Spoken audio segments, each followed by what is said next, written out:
into the individual parts of what the customers are telling us.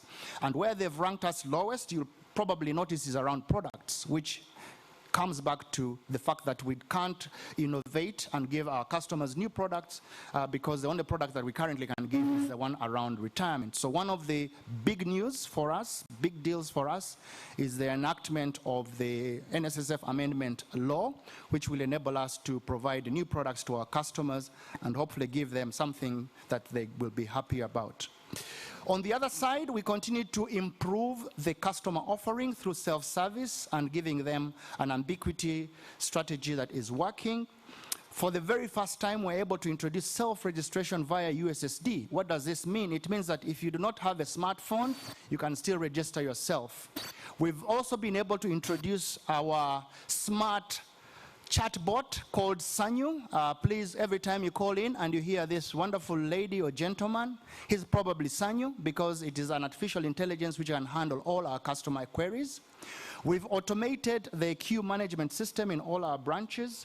We've introduced interactive voice recognition, which basically means that you can talk to a machine and do all your business without necessarily talking to a physical person. And then our big deal is our financial literacy, which I'll talk about a little bit later. But if you look on the right of this presentation of the slide, you'll have noticed two graphs. One is the green graph, which is the walk-ins, and the blue graph, which is the e-channels. Guess what? Even before the COVID hit us in March of 2020, the trend was that a lot of people were reverting to our e-channels rather than walking into our branches, which is totally acceptable because you do not want to come in to a branch and find some grumpy person who will not treat you well. You'd rather talk to a machine that can deal with you at any time, anywhere, and with a smiling face. So we've noticed that our customers have continued to go and access service under the e-channels, and we're very grateful that our investment in e-channels has really paid off, and we're beginning to give a good service, and that's why our customers are getting happier and happier with our service. The other thing we need to do is to grow the fund, and I told you we need to grow it to about 20 trillion by the year 2025. What are the things we've been seeing around the growth of the fund? First is obviously the contributions. Last year, we had an 8% growth in our contributions from 1.2 trillion shillings to 1.37 trillion shillings, a growth of almost 100 billion, sorry. But you will have noticed that that graph, although it grew last year, the really main story around our collections is in the next slide, which is this. What does this slide tell you? This slide tells you that year on year, although we've been growing, that growth rate has actually come down. So if you look at the year 2011, 2012, we were growing at around 22%. That dipped to about 11% in the year 2014, 2015, and then it improved to about 15% in 2018, and then slumped down to 5% only last year because of the COVID, and has slightly improved to about 8%.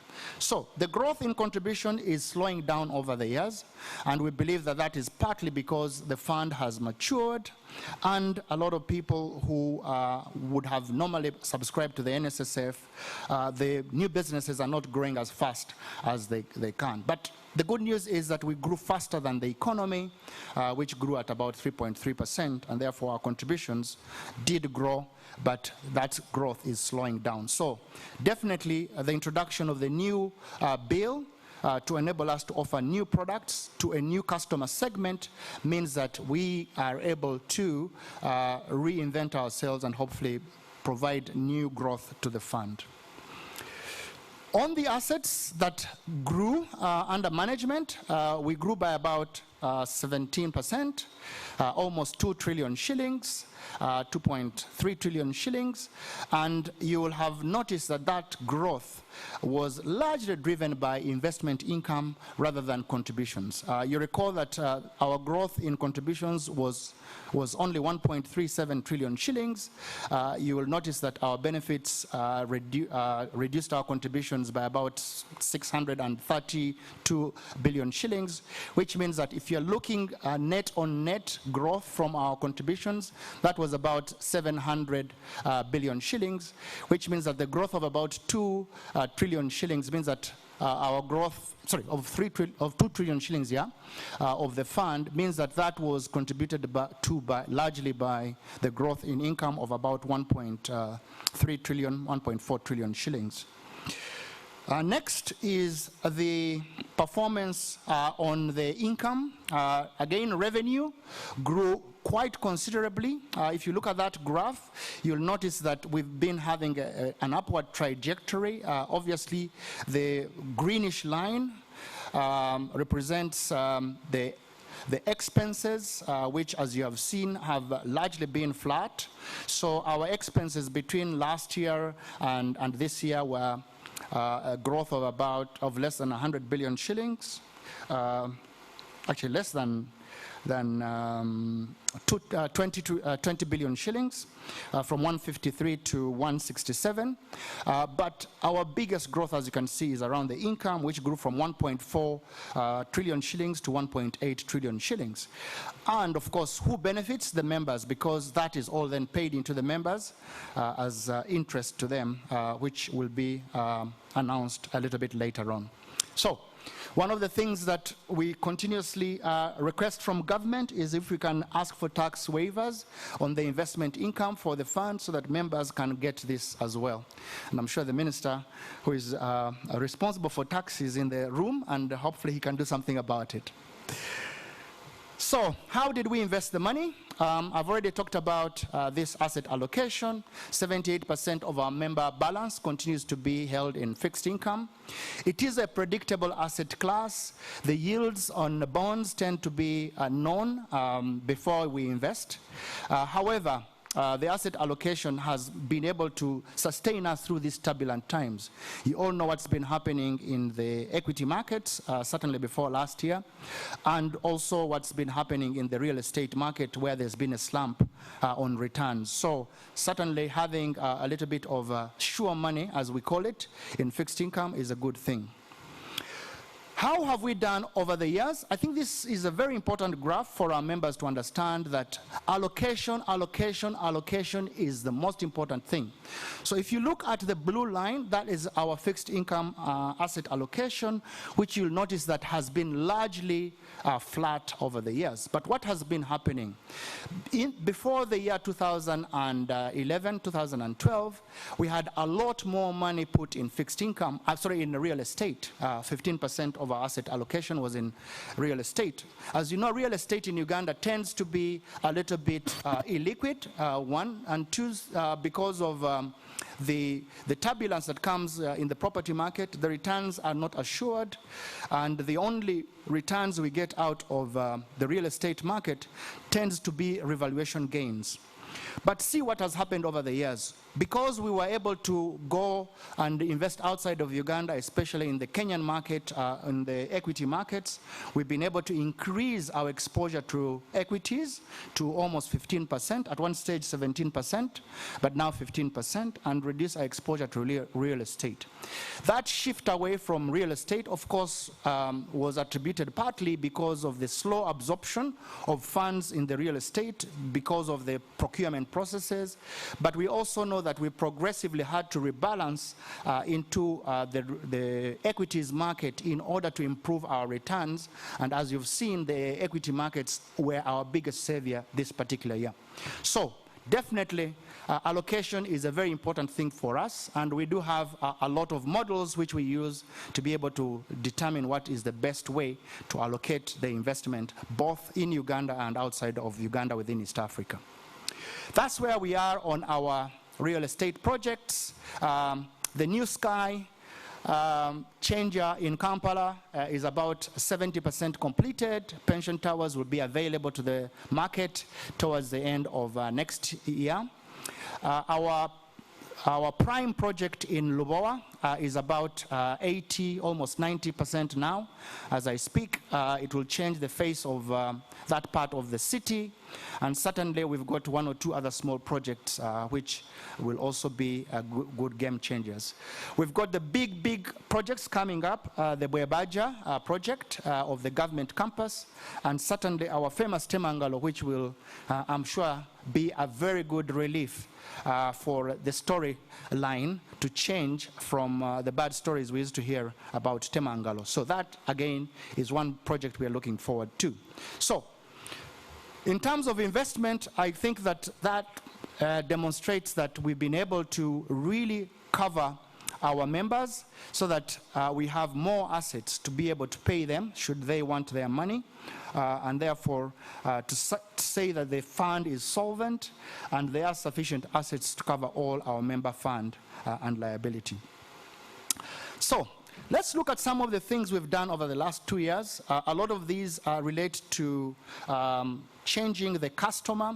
The first one is we acquired the narrow asset scheme, which was a fund that was being run by the narrow. And we acquired it and took over its members and its assets and its liabilities. And now the members of NARO are very happy contributing to the NSSF. You'll recall that NARO was a scheme that was approved by the minister, so they didn't have to contribute to NSSF. But as a result of this, they've basically said, NSSF does a better job, let's join them if we can't beat them. On the other part, we also see that Uganda introduced a 20-year bond. That's very good for us. For the very first time, we're able to invest in that. The good news is that it gives us good returns, but it also lengthens the yield curve. Those of you who are in investment know what that means, because we have got long-term liabilities. We need a long-term investment, and certainly by introducing a 20-year bond, Uganda has helped us. But not only did Uganda help us, Tanzania also came up with a 25-year bond for the very first time, and we took advantage for this extension, again to improve the yields to our members. The other thing that we did was the integration with NIRA. For the very first time, our members now can undertake registration without necessarily coming to the fund, and they do that because we've got NIRA integrated into our database. So all you need to do is to put on your NIRA identity card number, and then you'll be able to be registered in NSF without necessarily coming into our branches. And then finally, we were able to introduce a self-assessment solution for our employers so that they do not need to come to NSSF to undertake what I would call self-assessment, and ensuring that they can apply for projects, and because most companies require that you are NSSF compliant. So if you are an employer, you would like to do that over a portal rather than coming in to ask for a clearance certificate. So we believe that that are some of the things that we've done over the last 1-2 years to be able to improve the experience of both our customer but also our returns, and also to take on some new businesses. On the benefits payment side, we've been very, very busy. You'll notice that the number of payments that we made this year increased from about 25,000 per year to about 28,000, a big jump. We think that that's partly driven by the COVID pandemic. A lot of people who would ordinarily leave their money with NSSF have decided that they will come and pick their money, and we saw a jump in that. Unfortunately, that also resulted in an increase in the turnaround time to about 9 days. But we know that as a result of introducing a new system that we are working on, we call it the PASS. PASS stands for Pension Administration System. We will be able to improve the turnaround time to our customers and hopefully come to the 1 day that we've promised our members. What else have we done for our customers? We've used a lot of ML, and IA, machine learning and artificial intelligence to improve our data. In the past, NSSF had this perennial problem of having money received into the fund, and the money would not be paid into your account because we didn't know who you are.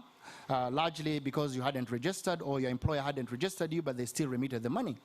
What we've been able to do is to use machine learning and artificial intelligence to figure out this equation for us, and we believe that that is a big deal for us. It has enabled us to improve what we call the data quality index from a 76% in 2018-19 to a current 85%. So in effect, 85% of our data is absolutely clean as we speak today. We've optimized our queue management system and our call center, and we've also shortened the verification process for small claims. So if a claim is below £1 million shillings, you'll probably be paid within a few hours of placing your claim in the queue. On the staff, we've done a lot of work to keep our staff engaged, and that is all seen in what we call the staff satisfaction rating, which increased from 93% to 94% in there.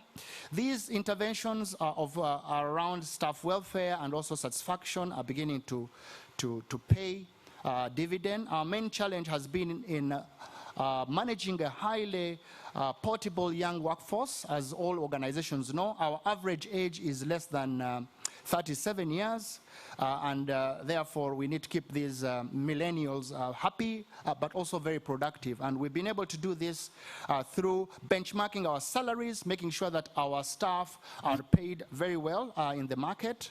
Secondly, we've run a very wellness program where we enable our staff to continuously keep on top of their health, make sure they are okay and ready to work. But I think the beauty is being able to allow our staff to work from home. When the pandemic hit, 100% of our staff went back to their homes. We were able to provide them with tools, and they were able to continue to serve our customers. Today, 30% of our staff come to the office, 70% continue to work from home. We've been able to enable them with the working tools to be able to do that. But I think for me, the lesson of COVID must be around training. What did we do? We decided that because it was COVID, we had a lot of downtime, especially in other things that we could do. So let our staff learn, and that's what they've been doing. And we did that all online with a very wonderful system which we're able to give. That system allows us to offer training and programs from big universities, and we feel that that has really helped us to make sure that our staff have grown and continue to be very productive, as you can see from the numbers. So, how have we created value for our members?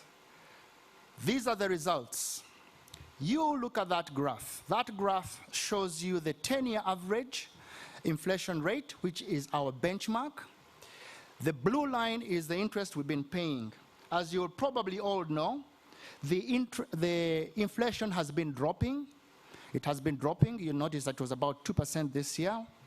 But what has been happening? The gap between the inflation rate and our interest that we offer to our members has been increasing. So member interests have consistently been above the 10-year inflation. And the minister is soon announcing what we're going to offer this year. I know that the newspapers have been all speculating, but let's wait for what the minister says. And I can only say that the numbers look better than the average inflation over the last few years. The other area where we've been giving value, of course, is around investment, but most importantly around making sure that we preserve the member balance by ensuring that we reduced our cost of doing business. Our cost of doing business is represented by our cost of administration index, which shows that it reduced from 1.19 last year to 1.06. If you ask anywhere around the region, you'll find this number is above 2% for many of the schemes around the region. We have hit 1%. Our target is to get it to below 1%. And the return is then given to our members in the form of interest, as you'll see in those graphs. The other thing we've been able to do is to demonstrate to our members that, look, in spite of the fact that you contribute money from your contributions from your employer and what you put in from your salary, if you look at the average member who receives their benefit from NSSF, 44% of that benefit will include interest, and that's because of the whole issue around compounding of interest. So 44% means that the member is getting out more than they have actually put in, because what they've put in is only 19%, what the employers put in is 37% of the balance, but 44% is what they get out of interest, which they wouldn't have got if they had not invested with us. Some of the things we've been able to do to respond to our members is around the invalidity benefit. You all know that during the COVID, bills were crazy. The hospitals were charging quite high, and we decided that we would make adjustments to our invalidity benefit to support our members who had been adversely affected by the COVID pandemic. And so far, we've been able to pay out almost 2 billion shillings. And that lady that you see in there is an example of one of the members that we actually paid out, and she's allowed us to tell her story. If you go on our Twitter account or on our social media account, you will hear her story on how she was able to get hold of her money to save herself from the horrible pandemic. In terms of convenience, we've already talked about some of the things we've done under self-registration. We've also talked about some of the things we've done around straight-through processing of benefits, claims.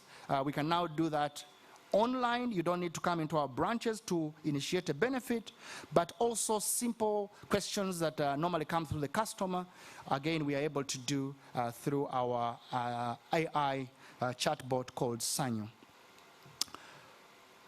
You've already seen this. That's the walk-in. Again, shows you that our customers are preferring the e-channels rather than coming to us. And the financial literacy program, which I believe is one of the best in this country. We've been able to have almost 67 participants. We've already got over 1,000 graduates from our program. What does this program do? It enables our members to learn about entrepreneurship. It enables our members to have personal investment options outside of the traditional asset classes. It allows our members to increase their income while they're still working, which means that you can invest in passive assets, which will continue to give you a return that you don't need to monitor on a daily basis. So for example, investing in bonds, investing in the equities, and investing in some of the other fancier products that are around without you having to follow them up. And then certainly, one of the things we also offer during this financial literacy program for our members is professional growth and helping them to go up their career path. So, the value we've created for our employers, again, is around automation. A lot of automation in terms of when they pay in the money. I told you it takes 1 day to update the member statement. That payment today goes through a bank. It is processed and credited to the member, all automatically online, enabling employers to register, pay for their staff from the comfort of their homes while using the internet. The other thing we've been able to do for our employers is the value proposition around contributions. At the height of COVID, we were able to defer some of their payments for a couple of periods. Almost 1,700 employers have benefited from that. That was about 20% of our contributions. The good news is that a lot of the people who deferred have been able to pay the money. We introduced an e-clearance portal, and so far we've been able to issue out almost 9,000 certificates. And we've also been able to install an online authentication verification system, because lots of people use our certificates for acquiring PPDA jobs or other jobs, and those certificates need to be verified, and we've been able to give an online certificate that verifies that. The final one is the one I'd already talked about, the electronic self-assessment tool that enables companies to do a real-time assessment on their compliance so that they are able to find out if they are good or they're not good. One more example of some of the people we've been able to touch. Again, this is a live example. This gentleman runs a company which was affected by the 1,759 amnesty applicants that we gave between April and September 2020. And it's a story that you can find again on our social media on how we were able to help his business during those very, very tough times. So, how have we created value for our society. We continue to do, in spite of COVID, in spite of the social distancing, we have still been able to do corporate social responsibility, and we continue to follow up on our education initiative. You all recall that for a very long time we used to have the Seven Hills Run, where we collected money for schools. We continued to do that during this period, and we've been able to, this particular year, to give donations to 5 schools to improve their learning conditions, and this affected about 2,600 pupils. We continued also to run with the Career Expo. This is a great opportunity for people who are just graduating to be able to find out opportunities for themselves in the working world. This Career Expo is run within 15 universities, and so far this particular year we're able to impact 181,000 students. And finally, our health initiative is around the blood. We were able to raise blood in 5 regional camps, and also were able to raise over 5,000 units, and that helped almost 15,000 lives. The last story would like to tell you about a true person who benefited from our program is through the High Innovator, which we are in partnership with MasterCard. We've set aside 35 billion shillings to support small and medium-sized growing businesses and scaling them up. So far, 500 businesses have been able to benefit, and we know that 50,000 entrepreneurs have also been trained on our online training platform, and we know that out of these initiatives, almost 130 jobs will be created. This gentleman that you see in there is again one of the lucky beneficiaries, an entrepreneur that took a course and has been able to benefit his business coming up and being able to really create an impact on society through creating new jobs. And we are so excited about our High Innovator program, which we think once we scale it up, we'll be able to do loads of things. So as I wind down, what are our plans looking like? Our plans for the future are around the customer. We want the customer to have savings as a lifestyle. We would like to introduce a digital pension ecosystem that will enable us to continuously provide a retirement product. That will remain our core product, but we would like to introduce a mid-term benefit that covers life cycle risks, things like education, things like unemployment, things like health, things like housing benefit. Those are the things which we are going to introduce when the law allows. The services are to support our customers so that they can continue to grow, so that they can save, and savings becomes a big number, so that the Minister of Finance is able to make decisions knowing that he's got a big pool of savings, so that he stops going abroad to borrow, but borrows from our local environment. We know that once we've done this ecosystem in place, we will improve passive saving for our members, and we believe that there will be more people from the informal sector also saving with the NSSF. We are currently experimenting with a small product we are calling the Aggro Desk platform. Again, this is to help farmers, especially those in the informal sector. The problem is that they don't have markets and they receive low margins on their produce, and we know that they don't save for retirement. So what will this do? We hopefully will use information to be able to allow them to get a good price for their product, but also create a market for them. But once they make the sales, then they will have a forced saving that allows them to then put aside a pot for retirement, because we know that many of the problems we've seen with the farmers is that they don't have sufficient money to put away for retirement. So we are saying, if we come up with this product, which we have been experimenting on with some farmers in the east of this country, and once we've scaled it up, it will become a real good platform to enable our farmers get more money so that they can save money for their retirement. So, the bill. I'm sure everybody is waiting to hear what the bill is all about. The amendment bill that started in 2019 was meant to be signed into law not so long ago, but as you all know by now, it is back in Parliament, and there are changes that need to be made to that bill that were proposed by the President. We know that that letter now has been received by Parliament. We know that those amendments have been put in the new law, the new bill that's going to be discussed. We know that it's going to be introduced to Parliament, I believe, either today or in the next couple of days, and the debate will then begin, and then we'll hopefully get our bill back to the President for accenting to. So we are all hopeful that this bill comes. I know that the biggest headline on the bill is 20% midterm access, but I can tell you there is a lot more in that bill. What more is in that bill? It is this. It is the fact that we will be able to build a fund that caters for our members across their whole life cycle.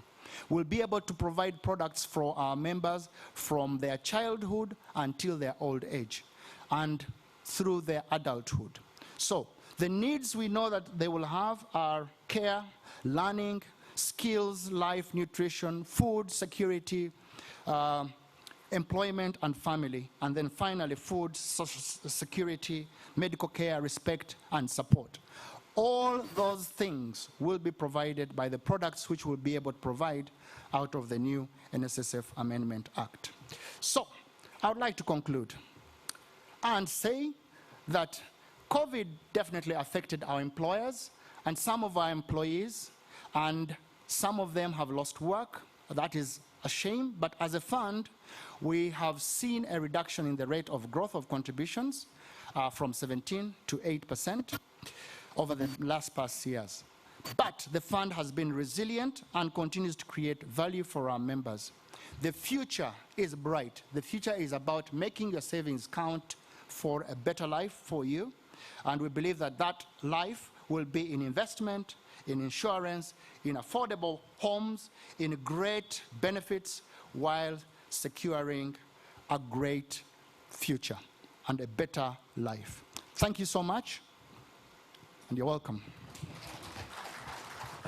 No, thank you so much, Mr. Richard Biarugawa, the Managing Director at NSSF. I should point out to you, Richard, that these days the term midterm access is considered to be more valuable than I love you by NSSF members. So every time you say it, people get goose pimples. So very exciting to see the progress that's being made there. Thanks a lot for joining us. In case you've just tuned in, this is the 9th annual members meeting of the NSSF. We are not too far away from finding out how much our money has grown, which I'm sure is why most of us are tuning in, of course, but also you've had some very interesting things about how the fund is doing and where we are going at the moment. In summary of what the MD has said, if I was to squeeze it into one sentence, he's basically said the fund always pays more than inflation, and the gap between the inflation and the interest that the fund pays has been growing over the last few years. So in a nutshell, your money has grown. You'll get to find out by how much in a bit when the minister comes. But before he does, of course, we'd like you to get in touch with us, our hashtag AMM2021, and please do keep those comments coming. I saw one from at the Tracy. You were asking, how can I know my NSSF number by heart? Well, because of the NSSF Go Up, I literally check my balance every day because I look forward to this midterm access. So I just keep dreaming every day about the things that I'm going to do. So I am literally on that app on a daily basis. So it's very exciting to see what the fund has been doing. And of course, we look forward to hearing more from you on Twitter. Do tag us. And of course, if you have any questions, do ask them. And we'll have the management team at the NSSF to come and answer those for you. Now, we're going to hear from someone who is very special to the fund. This is the chairman of our board of directors. He's our new chairman. We're very excited to welcome him to this. And he comes with a CV that is so long that if I was to introduce him with his CV, the meeting would end before I can conclude that. But just know that he has a wealth of experience as a business mentor, as a coach. He sits on very, very many boards.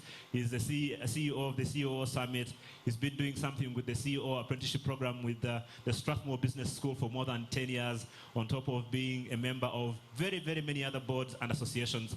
The most important of which is that he's a very God-fearing person and is a member of the Kampala Archdiocese, which means that as the chair of the board of directors of NSSF, he's able to pray for our money to grow quicker than ever before.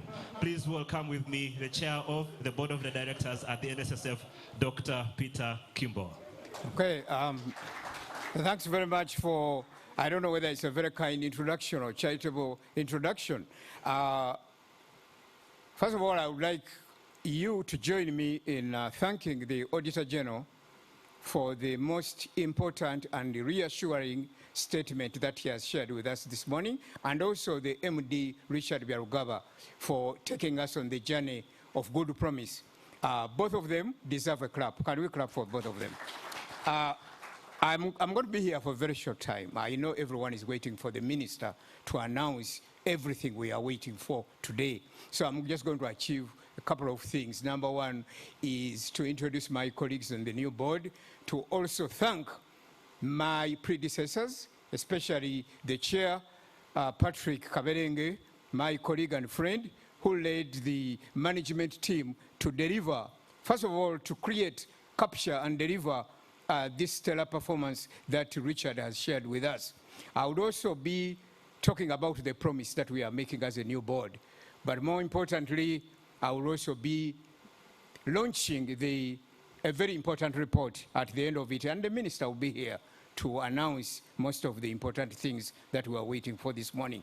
Honorable Minister for Finance, Planning and Economic Development, our Auditor General, the Chairman of Uganda Retirement Benefits Regulatory Authority, the Chief Executive of the Uganda Retirement Benefits Regulatory Authority, the Managing Director, Richard Byarugaba, and also the formidable executive team at the National Social Security Fund, present here, but also our most distinguished and esteemed members. A very good morning to you all. Before I proceed to make my quick comments, I would like to acknowledge my colleagues who are present physically, but also those who are online, who are working on the 12th board of the National Social Security Fund. The first one is Patrick Ochailap, if he's present, stand up. Mr. Aggro David Kibenge is online. Penina Tukamwesigwa. Honorable Sam Riomoki. Mr. Bahemuka Julius. Mr. Fred Bamwesige. And Engineer Silva Mugisha. And of course, Mr. Richard Byarugaba. It's my pleasure, Honorable Minister, to address you and address also the members of this 9th NSSF Annual Members Meeting.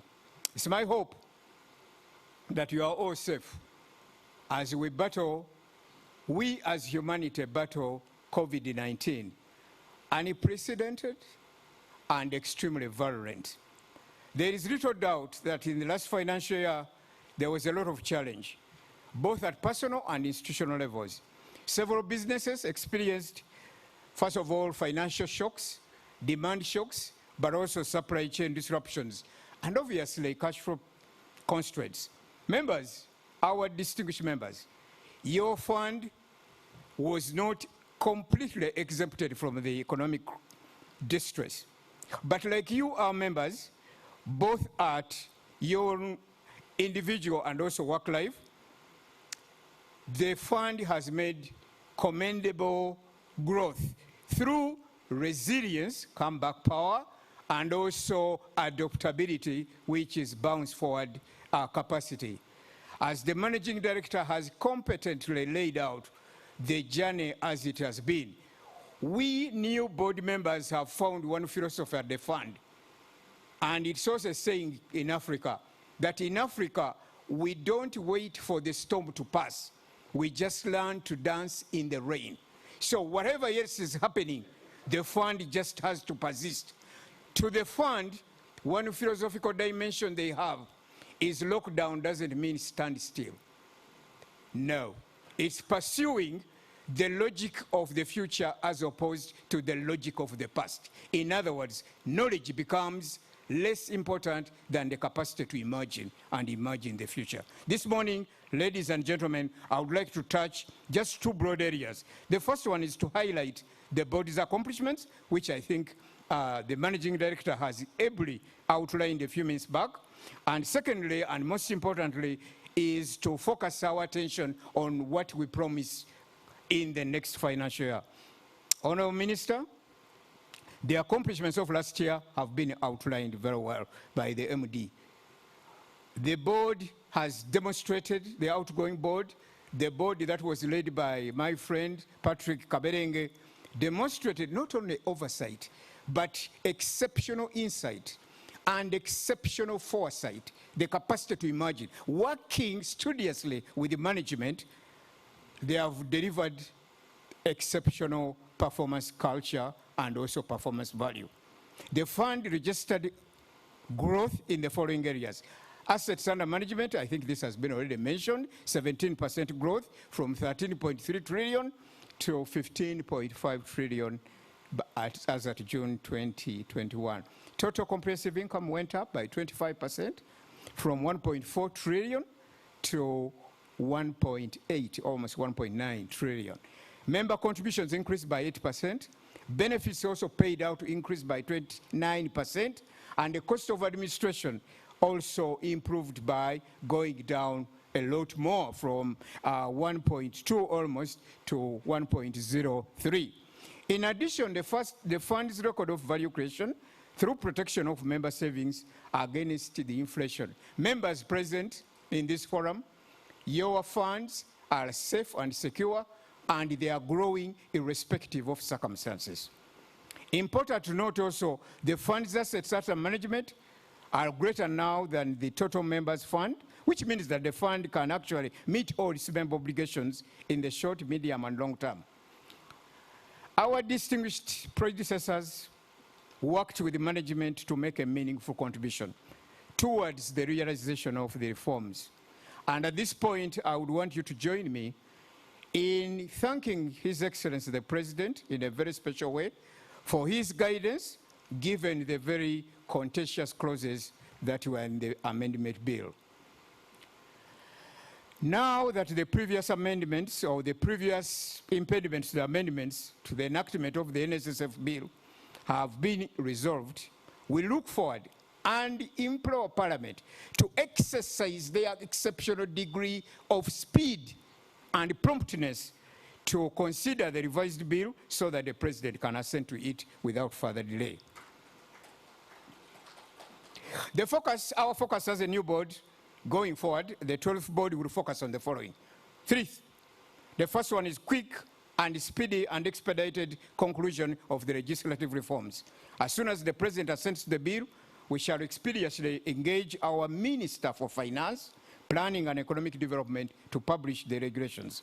Honourable Minister, we continue to seek your guidance, your support and commitment to ensure that we usher in the much-awaited legislative environment. Point 2 is the investments. We will ensure that we continue to preserve, not only preserve, but grow exponentially the members' savings through prudent investments. As I mentioned at the beginning, the fund has got a philosophical outlook that turbulence, the problem is not the turbulence.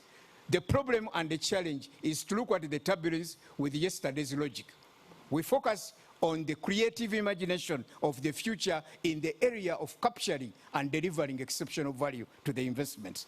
Talent optimization, to ensure that our staff are prepared for a different operating environment that will be ushered in by the legislative reforms.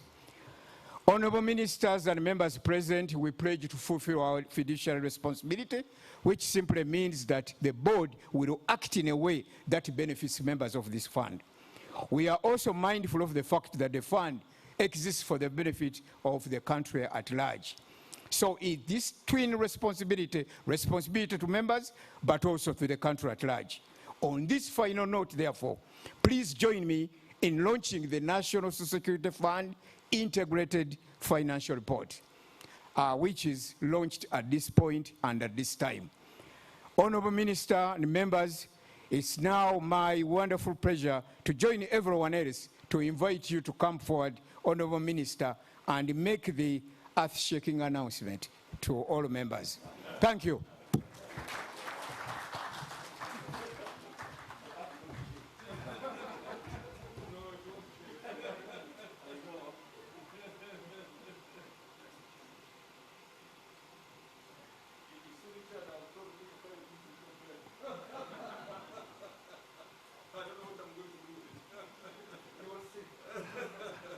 Big thank you to you, Mr. Chairman. So, ladies and gentlemen, we are now receiving the Honorable Minister, who apparently has a magic button in his hands, which he's going to use to reveal what the interest for this year is going to be, and we'll find out in just a moment as we listen to one of my favorite people in the whole of Uganda. I keep sharing with him that his sense of humor and optimism is exactly what Uganda needs at this moment. So, ladies and gentlemen, please welcome the Honorable Minister of Finance, Planning and Economic Development, Honorable Mataya Kasaija. The Auditor General, the Chairman of the Board, the one which is now running affairs, but even the past one, is Kabarenge here? No member of the previous board here? Yeah, you should have been here. Oh, Patrick. He represents it. And the members of the board, the managing director, Wana Richard, the chief executive officer, Ubra. Are you around? Ubra? Ah, good, good. Members of the fund, let me repeat, members, the owners of the fund. Ladies and gentlemen, it's my great pleasure to preside over the 9th NSSF Annual Members Meeting. It's a pity COVID, as I know, the chairman, I said the COVID has taught us the other things, which I agree with. When I was at university, there was my lecturer, he called Mr. Taylor from the United States of America. He used to say, young men and young women, for every situation, there is advantage and disadvantage. Now learn how to turn a disadvantage into an advantage. And I've never forgotten that lesson. For everything, there will be a positive and a negative. If you are a wise man, you look for the positive and exploit that positive, and you go ahead. That's what I'm telling people. COVID, yes, has come, but I see a lot of opportunities, even for your own country here. Did you believe that we could manufacture sanitizers here? We are not doing it here. From what I and believe you me, sooner than later, we shall also manufacture the vaccine. I'm working on that one with the scientists. What am I saying? When you are challenged with the times or conditions, do not, I'm talking now particularly for the youth, don't say, Abanang, we were dancing for that. No. It's the beginning. Look around. Look around, I can tell you, as we say, every cloud has got a silver lining. Yeah. They will be always, I have seen it, I've lived, you know, I'm not a young man, 77 years plus now, so I have seen things. I've seen the world. Don't ever be despondent. That's the question I'm saying for the youth. Don't be despondent. Oh, but no. Look at the positive side of the issue. I congratulate the fund, its members, upon the stellar performance registered during the last financial year, as Richard here has shown us. The performance, as presented by the MD and the chairman, is commendable given that COVID-19 pandemic has had massive economic and social effects across the globe. Uganda was no exception at all, with the economy growing at 3.3% in the financial year 2021. To register any growth is therefore very commendable. We should give them a cheer, please. Congratulations, Richard, and your team and the board. But before I proceed, there are a few things that I would like to make a comment on coming from what the previous speakers have talked. Mr. Mwanga, and I would be very happy next time when you tell me in your report, because what unless I caught you wrongly, understood you wrongly, I want the issues distilled out one by one so that I know then how to harass these people. 2, did I hear that there should be a reduction and a waiver in taxes? I don't know whether I had it right, but I think I had something like reduce or waive taxes. Richard, I want the taxes, please. So that your members can have good roads, they can have security first and most, they can go to hospitals and dispensaries and be treated, they can take their children to school. And if they fall sick, they can get a facility to treat them. So taxes, please, I want them. Richard, I want the taxes. 3, Temangalo. Temangalo, I remember I rang you. I really would want you to be open here so that the whole thing is captured. I still hear some grumblings. People are claiming, whether or not claiming. I don't know whether it will be sub judice because some people, I don't know whether they have gone to court. I wish you could. It's in court. It's in court. Then in that case, if it's in court, we shall not talk about it. So I will withdraw whatever I've said. But I must also really commend you for deepening ICT in operations of your job. That is the way to go. The word has moved. Me, I'm still a little bit unclear on the .coms. Some of them. You know, it takes long to teach dogs new tricks. Me and Mwanga, for us, we knew something very different. But for you, now, these youth of ours, they have discovered many things on how to do things very fast. And by doing those things very fast, people, please, we must be productive. You hear what he said. Some people are working at home. They don't have to come to the office. That's good savings. Me, at times I say, when I hear people quarreling about this lockdown and so forth, I said, yeah, that's true. But it has taught us to be smart and to avoid what we used to do, which today would appear as wasteful. I have a big quarrel with my constituents. They ring me, they say, Minister, we'd like to come and see you. You want to come to see me? To travel all the way from Kibale to Kampala to see me? I say, what? They said, we have got something that we'd like to tell you. I tell them, no, don't bother coming. Either send me an email if you have the facility, or let us talk on the phone and conclude. I insist. They said, no, we want to. Now I said, no, you are not coming. Because I know what I'm saving you. So we talk on the phone and we conclude on the phone.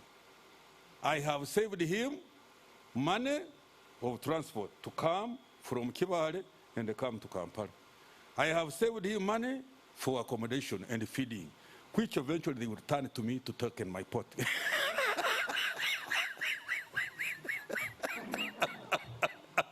I have saved time. Ugandans, please, time is money. People are wasting a lot of valuable time doing nothing. You sleep for 12 hours. Are you sick? 12 hours, somebody is still in bed. Even on a Sunday, please, go and exercise if you don't have something more useful to do. So that your body then will be more healthy. Like you can see Kashaija here. I've told you 77. I can fight with any one of you here. So please, I congratulate you really for deepening the usage of ICT. You will make our job much easier.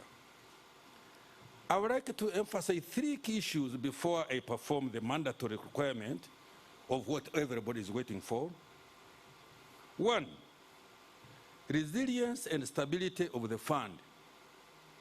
For over 6 years that I have been Minister of Finance, Planning and Economic Development, charged with overseeing the fund has registered growth every year across its key performance indicators. It's not easy to get this achievement.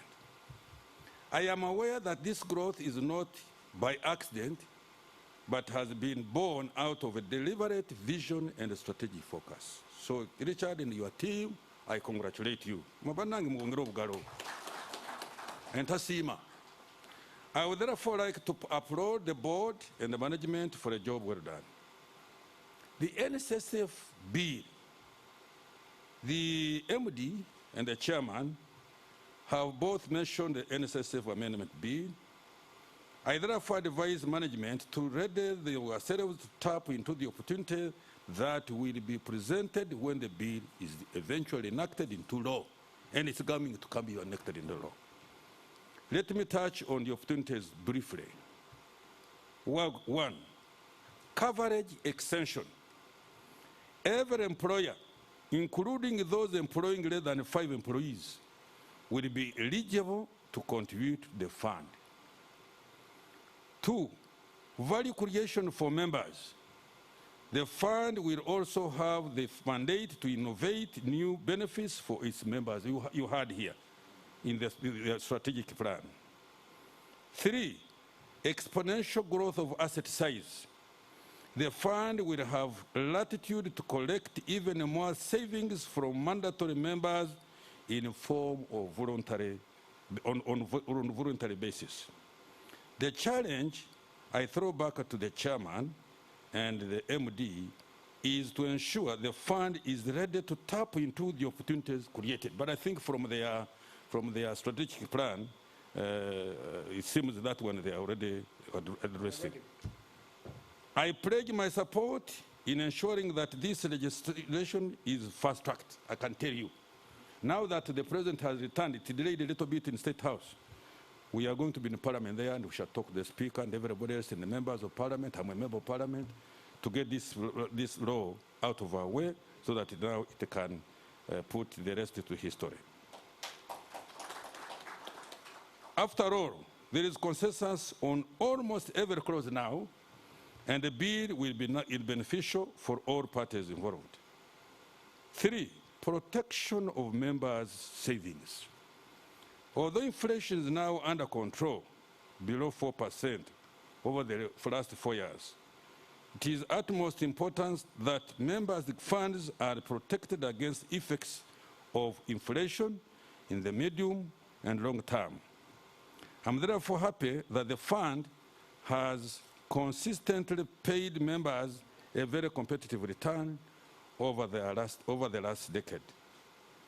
This brings me to one of the main reasons I am here today, and what you members of the fund have been anxiously waiting for. Interest declaration.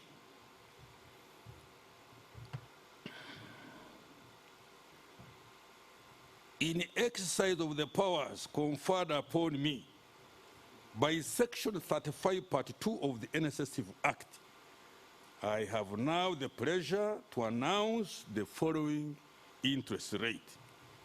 Not yet? I press? 1, 2, 3. Has it come? I press again. This one, I'm doing gymnastics here now. I press. Again. It's coming.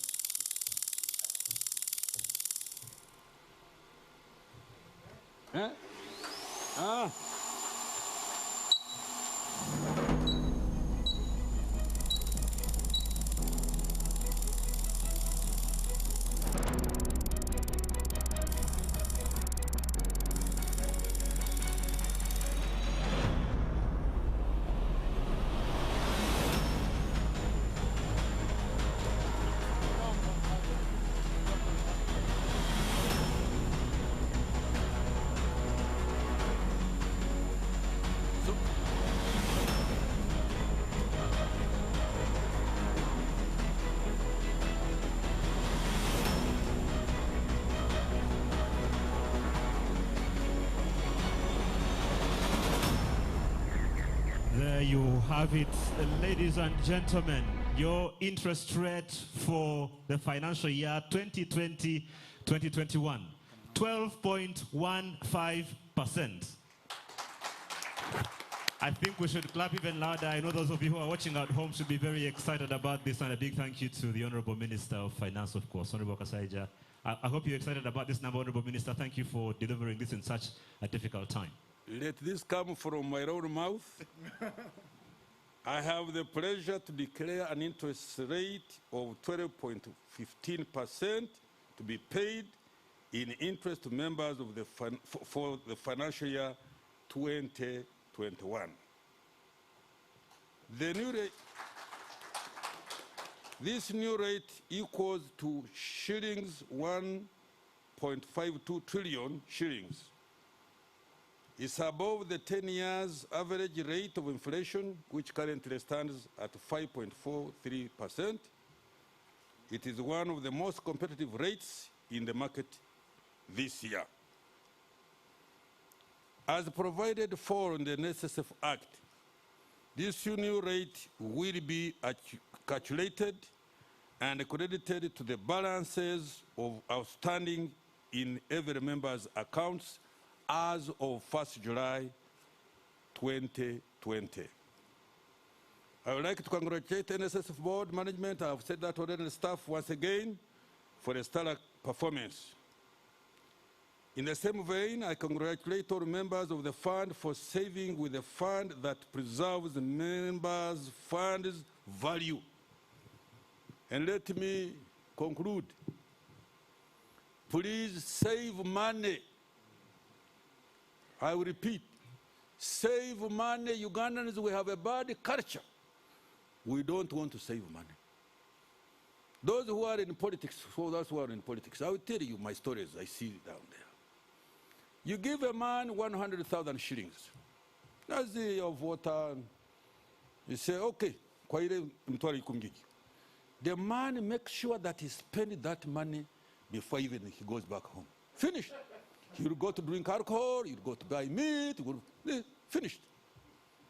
That poor savings culture, as you heard, I think the chairman said what Richard said. Please, let's save money. And now, you see again, you see COVID. I hear, these days I hear. Everybody now says, banang. People say, you remember? We had now to buy, government has to buy Posho, to do whatnot. Because people in Uganda, we have a poor savings culture. I'm appealing to you, Ugandans who are watching and who will read this, please, learn how to save money. Don't worry, you know somebody say, hey, we're not far. You die, your children are there. Yes, you don't have to eat and finish everything. I cannot really emphasize this matter serious. I mean more than this. Save money. Let me tell you how I came to learn how to save. People say, Kasaija is a mkonogamu, Kasaija is a mkonogamu. Yes, I'm a mkonogamu. That one I appreciate. I plead guilty. I don't know to waste money. I don't want to waste money. And I'm trying to inculcate it among my children. My dad is the one who taught me this. You know what he did? He was a small coffee grower. And he would go to work in the coffee shamba every Saturday. Because Monday to Friday we are in school. Now, he made a little box made of wood and put a padlock. On a Saturday, after working, he would give us a shilling. Then 50 cents, put it where? In the box. Monday, go with the other 50, go and buy your kabaragara, whatever, whatever. But 50 shillings. 50 cents are in the box. He will open it a few days before Christmas. Just a few days, a week to Christmas, he opens. Then he will give you the money and say, now, son or daughter, we can go to the Katare and you buy a shirt or you buy a trouser or you buy a dress. That's how I came to learn how to save. I never finish all my money like that. I keep some. And with that, you'll be able to do many things, including putting up assets. But if you have to consume every shilling that you get, banana, every dollar you eat. So please, my fellow Ghanaians, I really urge us to save. Now we have this scheme. There are other schemes which we have not talked about. Please save. If you can't save with the scheme, save on your own. Open up a savings account. I know you people who are young, you don't know some of these things. Me, I suffered. During a minute's time, I had saved 40,000. 40,000 in 1974 was a lot of money. I could have bought a Mercedes-Benz. Actually, the Mercedes-Benz was about 40,000. Me, I bought a small car called Peugeot 204, which I bought at 18,000. And I got a loan from the bank for that, under the sponsorship of my employer at that time, Shell, BP. So, savings. And when you save, assuming, and you can be sure that as long as some of us are still around in this country, because we will not tolerate instability, I can tell you that,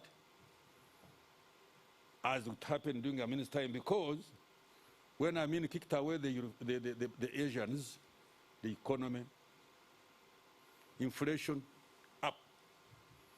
And by the time Amin left, that money was almost worthless. And I've never gone to claim it.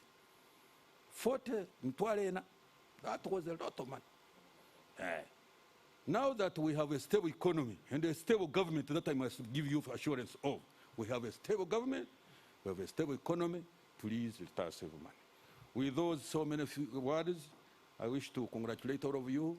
Thank you very much, and may God bless you all. Thank you.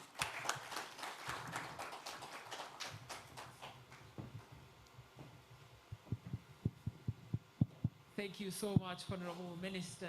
Now, a lot of what has happened today has been numbers, but the fund is about people.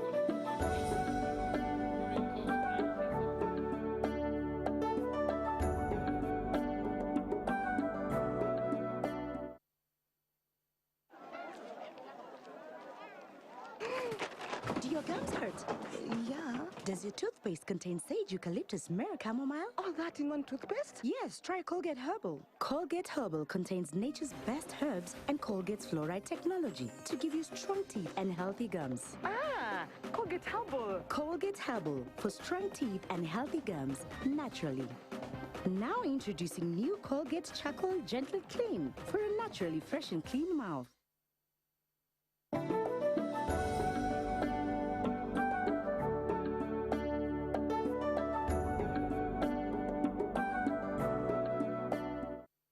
Two cylinders every after 2 hours. And I was in a coma, that is what they told me, for 3 weeks. Then came back to life. But as I was lying on my bed, I could not talk. I heard my neighbor. She had put on radio on her phone. And I heard that NSSF was giving its members their contribution so as to access medical. I could not talk, but I managed to SMS one of my account holders, the one who helps me in NSSF, called JB. I talked to John through my WhatsApp that I've heard this, is it true? He said yes, but he didn't know the degree of my sickness. So what he did, he sent me everything that I needed to do. I could not do that. So I sent also that message that John sent me to my husband, who did everything, because I could entirely not do anything for myself. And as I was sleeping on my bed, for some reason, I don't know, I think I went back to coma, the doctor came in. Immediately after 1 day of sending him my information, he requested my husband that he should be able to come to Entebbe. Indeed, he did. He came, they took a video, and the next, like after 3 days, I was discharged. But as I was home, I saw a message come on my account, my DTB account, and all my money was given to me. Honestly, to be told, I did not expect it at that moment. But it took me just 2 days to get my money, and it came in handy. Remember, it was a lockdown, so everything was at standstill. But that money helped me, and you know, whoever suffered COVID, you know the after effects are much more than even the disease itself. So it came in handy. I had to buy medication, and even the medication actually that I was used to be treated with in Entebbe grade B, it was that money that helped us. And even the balance, we managed to complete one of the rentals, and we are now okay. And actually, right now, I'm saving again with NSSF. Thank you so much, Annette. That's such a great story of resilience.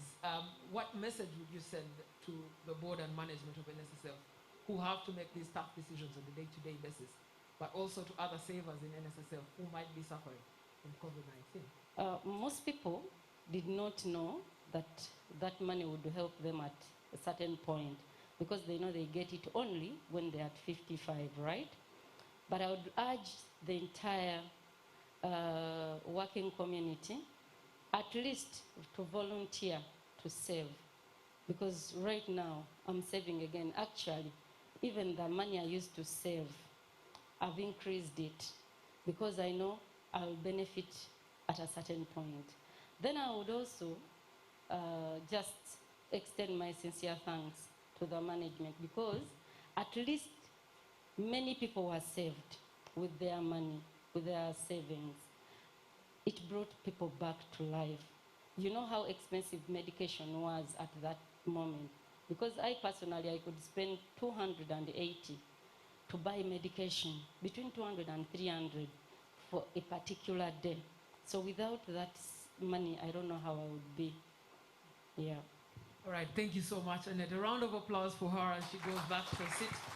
And I will invite Mr. Naika Enoch, who is going to come next. But in the meantime, Ben Mwine, what do we have on our social media feeds? What questions are people asking?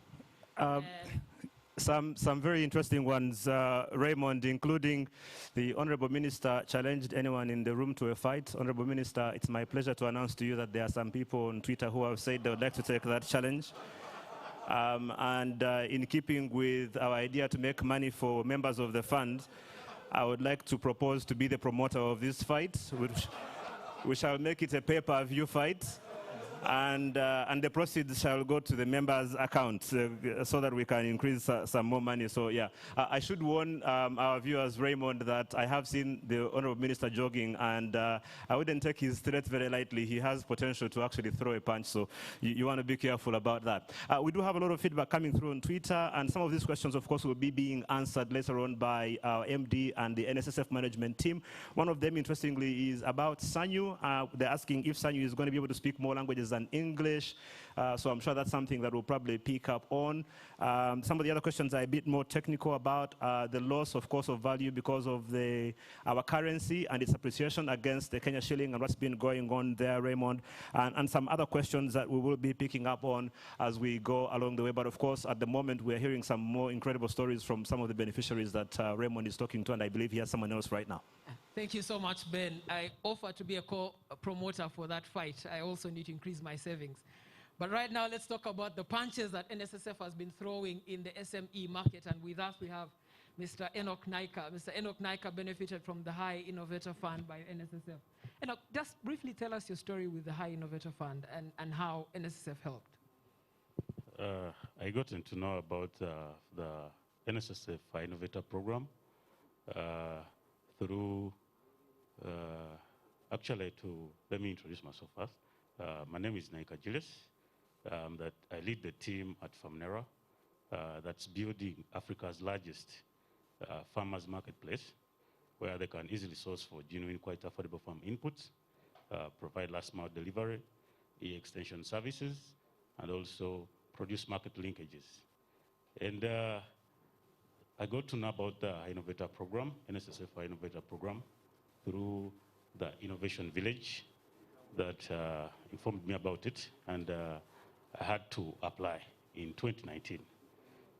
And so we got among hundreds that applied. NSSF spot out Famnera as a game, because game knows game. And so because it noticed us, and so we had to participate in this program, and we managed to do early advancements of our USSD code, which is targeting 85% of the farming community, which is the largest employer. Agriculture is the largest employer in Uganda, and NSSF understands that through tapping into this gap, it can be able to have more savers in. And so because Famnera is here, so we are happy to be able to support NSSF to fill the gap. And as of 2020, we've been able to serve over 110,000 smallholder farmers, and also created over 5,000 direct jobs across the entire agriculture value chain.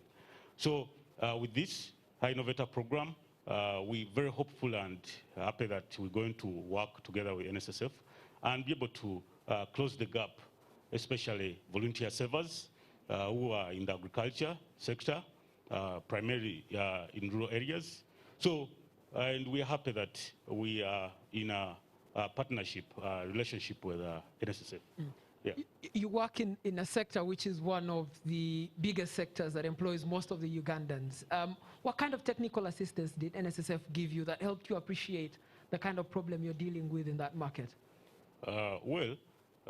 From this program, we got to actually have NSSF bring on board BDS, Business Development Service Consultants, that managed to actually show us a clear picture of how to do certain things in the right way, and also people that are able to show us how to be able to actually scale from where we are to actually another level where we can be able to actually grow and scale out, not only in Uganda, but also in other external markets. Also, NSSF managed to give us something in terms of capital to be able to actually implement these developments that we were supposed to do in order to have this project on ours, which was to start our development of the USSD code implemented in the earlier stages. All right, thank you so much. And a round of applause for him. Is one of the 1,500 SMEs that have benefited from the High Innovator Program. We're going to speak to Ijo Alex next, who is a voluntary saver with NSSF. Of course, you know there are over 20,000 voluntary savers with the fund who bring in about 20.5 billion monthly. But first, let's ask Ben Winner what's happening on the social media channels as Alex gets here. Raymond, as you can imagine, our interest rate for this year has excited everyone, and so a big thank you to the Honourable Minister for making us a lot richer, and the fund as well, to Mr. Biarugawa and the entire management team at NSSF, and of course our board chair for doing an amazing job. In case you're just joining us, we are at the 9th annual members meeting for the National Social Security Fund, where the Honourable Minister Kasaija has just announced whooping 12.15% interest return for the year 2020-2021, which is an amazing return considering the circumstances that we've been going through over the last 2 years. And wherever you are, I hope you can give a big, big hand clap to the Minister and NSSF for what they have done for us. Again, going above and beyond what we expected, honestly, with what's been happening. And Raymond, a lot of the buzz on social media is really about that, to note that the interest rate that has been announced by the Minister is higher than what we got, the 10.75, but also the fact that the interest rate and the amount to which it is, the 1.5 trillion, is going to be going to members' accounts. So I am constantly monitoring my phone, Raymond. I have the NSSF Go app. Like I said, I watch it every 2-3 hours to see how my money is doing, and I'm a bit excited to see what that balance is going to be by the end of today when that SMS comes through, Raymond. Thank you so much, Ben. I'm also excited. Actually, I calculated mine, and I'm reaching out to Richard on that Luoa Estate deal. But I must say now that we're going to have a departure of our Honorable Minister, Matia Kasaija, who's given us this interesting news of our interest rate. So I think we'll just clap him out as he goes to appreciate him for performing this honorary task of delivering for us an interest rate. I think he deserves a standing ovation as he leaves. Honorable Minister, thank you for making us rich today. We appreciate you, and we look forward to that fight. We shall be setting it up. Honorable Minister says that we should go and reinvest that money, Raymond, so. All right, thank you so much. And as the minister leaves, we have someone that has invested their money voluntarily into the fund. Many of us are there by compulsion, but some others choose to be there voluntarily. 20,000 savers come to NSSF and bring in 20.5 billion shillings voluntarily. And Alex, tell us the story about just volunteering to save money with NSSF without being compelled. Thank you very much. I am Alex Thomas Ijo. I work with Cavendish University, Uganda. And I've been saving with NSSF for like 20 years. Basically, I have been happy with the interest that NSSF puts on my savings. And I reached a point where I wanted to get part of my money, which I believe would have been catered for by the midterm access, but that product has not been there. So I was told that I would have to withdraw the whole amount, and if I wanted, I could still save with NSSF through the voluntary savings scheme. So I opted for that, and I decided to withdraw my money and remove the part that I wanted to invest and sort out a few issues, and I put back the rest in the voluntary savings scheme. So that is what I did. What kind of advice would you give to people who are about to get their money from NSSF about reinvesting with the fund? Well, I think I am totally happy with what NSSF is doing. And I think if you see the interest that has been announced today, I don't know anybody who would want to miss out on such an interest. So I would advise, unless you have a better investment, you could keep your money with NSSF even after you clock 55. All right, thank you so much, Alex. Let's clap for him as he leaves. Thank you so much for sharing with us your story.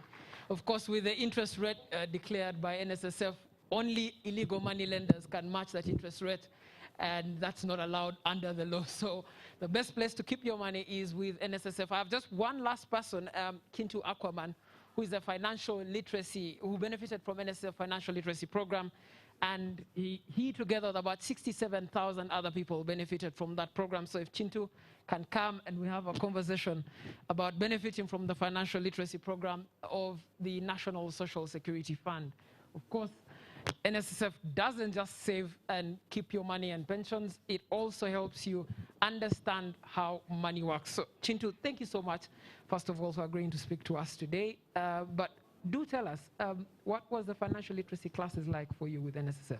Thank you. My name is Chintu Akram, Junior Gigs, and I would love to put this on record. History is more than the path left by the past. It can influence the future and can shape the current. In 2019, NSSF came to my workplace, Golf Course Hotel, and they told us about this amazing opportunity. I've always wanted to become a financial literacy trainer, go out there in the world, help other people shape their current financial situations. And I attended. It happened every Wednesday from, I think, March to June. And Wednesdays, party night. Others made a choice to go and party. We made the choice to go and learn. Elon Musk, the richest man in the world, says, 3 years, decision you make 3 years or 5 years ago can determine your current position today. And that's why I said history is more than the path left by the past. I joined NSSF Financial Literacy Training. We attended, were over 300 people who were pioneers. And after we graduated, other people told us it will not come to an end. NSSF was just joking. After that, a few parties were chosen in conjunction with Bank of Uganda to become financial literacy trainers. And I take the honor to be one of them. And I did not just take on the opportunity, I used it to change my life. Over the years, we've started up a farm with my friend, which was telecasted on TV. And we started with tomatoes, and we did sweet potatoes. It wasn't an easy task, I should tell you, but we continued. And I realized other people were walking up to me. How can you help me? So we came up with a way. I should say this. It starts, I call it your MBA choice matters. Life starts with a mindset. It goes to behavior. It goes to abilities and attitudes. And for us, we believe somebody needs personal values, personal growth, personal abilities and talents, and personal achievements. I use my skills to impact on other people. I have clients who came to me and one of them had a 50 million in cash. I have it on my account and I told her, you know what? Money does not grow because you save it. Money only grows because you risk investing it. And today she's proud to be running her farm just because of the skills I acquired. Akram, very finally, if I could ask you, what has that financial literacy class taught you about your behavior with your own money? Like I said, life is about choices, and those who make the right choices get to where they want. I came up with a philosophy. Your MBA is your choice. People go to attain an MBA in school. I chose to attain an MBA of life. And this is mindset. You have to fix your mindset. Number two, put your behavior in order to adapt great habits. Habits are learned behavior. Number three, unlock your ability to become valuable. That's why I go to attain more education or more skills or training in order to become valuable. And lastly, utilize your attitude well. It is not where you are now, where you're going matters. And lastly, putting this on record, it is not how much you earn now. It is what you do with what you earn. And I proudly thank NSSF for choosing to have me have my story. And lastly, Mr. Raymond, for the good work NSSF has done, I committing and pledging that I'm starting up an investment club, which already have a constitution ready, a strategy plan and a business plan for it. And I always told Mr. Richard that I'm going to name it Made by NSSF, because they made me who I am today. All right. Thank you.